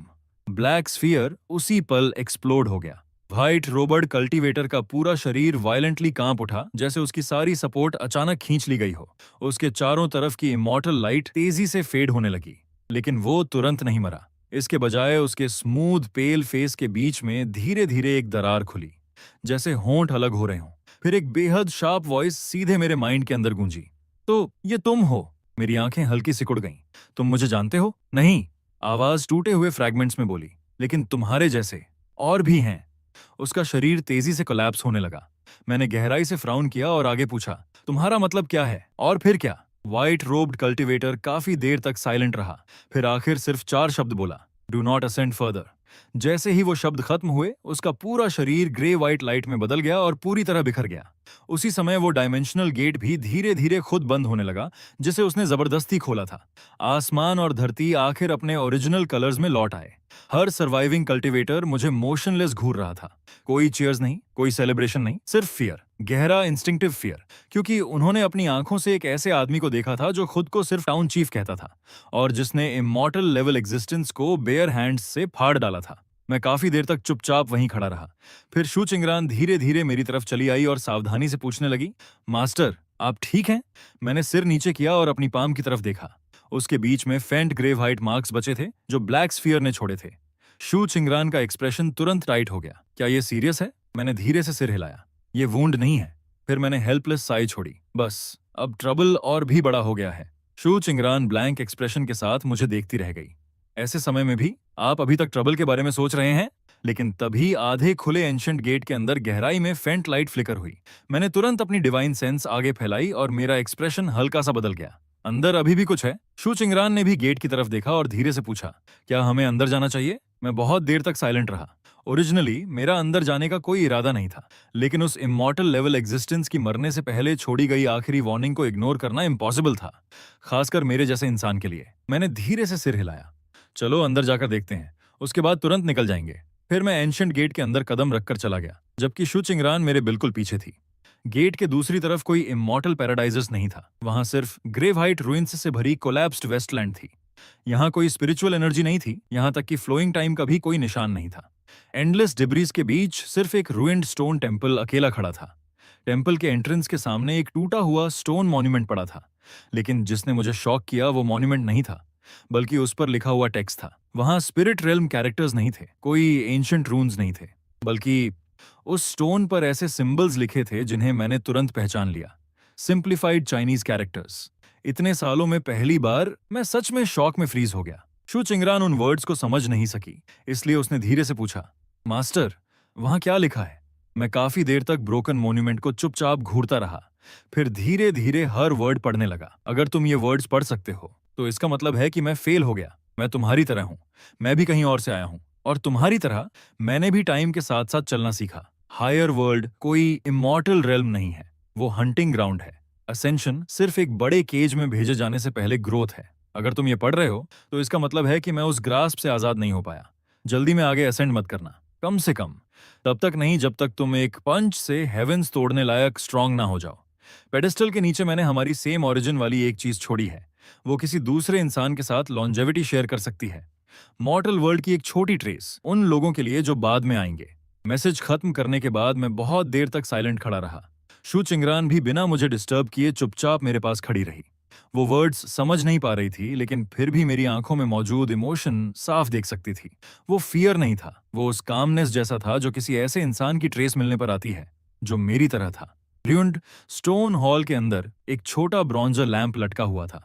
उसमें कोई स्पिरिचुअल एनर्जी नहीं थी, सिर्फ ऐसी ऑरा थी जिसकी ओरिजिन बिल्कुल मेरी एग्जिस्टेंस जैसी थी।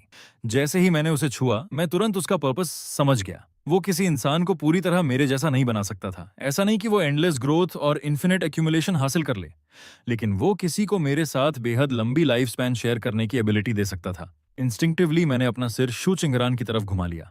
जैसे ही उसने मेरी नजर नोटिस की, उसका चेहरा तुरंत कानों तक लाल हो गया। फिर भी उसने धीरे से पूछा, मास्टर, मॉन्यूमेंट पर आखिर लिखा क्या था? मैंने कुछ देर शांत होकर सोचा, फिर जवाब दिया। उसने कहा, अभी आगे असेंड मत करना। शु चिंगरन ने तुरंत सिर हिला दिया, तो मैं भी नहीं जाऊंगी। उसने इतनी जल्दी जवाब दिया जैसे उसे कभी इस बारे में सोचने की जरूरत ही ना पड़ी हो। अचानक मैं हल्का सा मुस्कुराया। ये पूरी जर्नी ओरिजिनली ट्रबल खत्म करने के लिए थी, लेकिन उस ट्रबल के आखिर में मुझे अपने जैसा एक और इंसान मिला, जिसने अपने बाद आने वालों के लिए लैंप छोड़ दिया था। र्यून्ड वैली छोड़ने से पहले मैंने आखिरी बार ग्रेव हाइट रूइंस की तरफ देखा।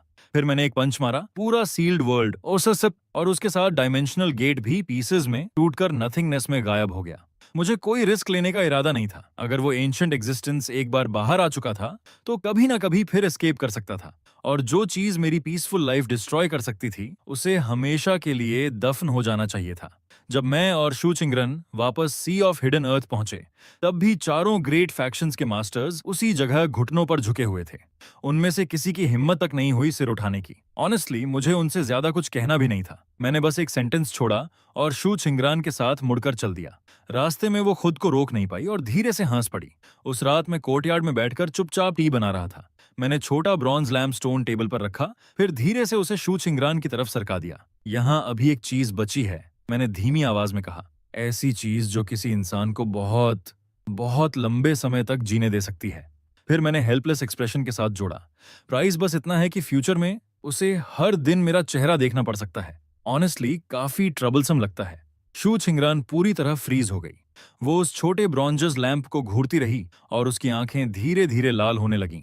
100 साल से ज्यादा, जब वो सिर्फ 10 साल की थी तब से लेकर आज तक, वो इसी पल का इंतजार कर रही थी। इंतजार कि आखिर मैं पहली बार ऐसे फ्यूचर की बात करूं जिसमें वो शामिल हो।